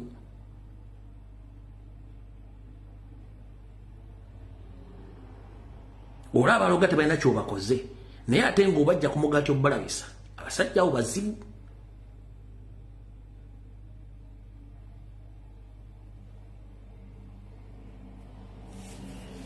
vidiyo ewedde tusinkane ku Sande essaawa zijja kubeera 2 okujja nga lwekikyuseemu ku Sande bwe naba wakukyusa budde njja bategeeza ne bitu nti njja kusooka ssaawa 3 so wenzija ssaawa 3 mwewuunya ku Sande nyinza okujja ku 2 kitundu oba ku 3 njja kulaba kiki n'abankoze ku Sande tusinkane ku ssaawa 2 ez'akasaawa ku Sande tusinkane njja baba buli obudde obutuufu mukaawa 13 mpeera naye nga mutegedde bulungi nnyo kati Kyagulanyi waali na buli kimu kyalimu mukaawa 13 mpeera mweraba vidiyo ewedde mutambule mirembe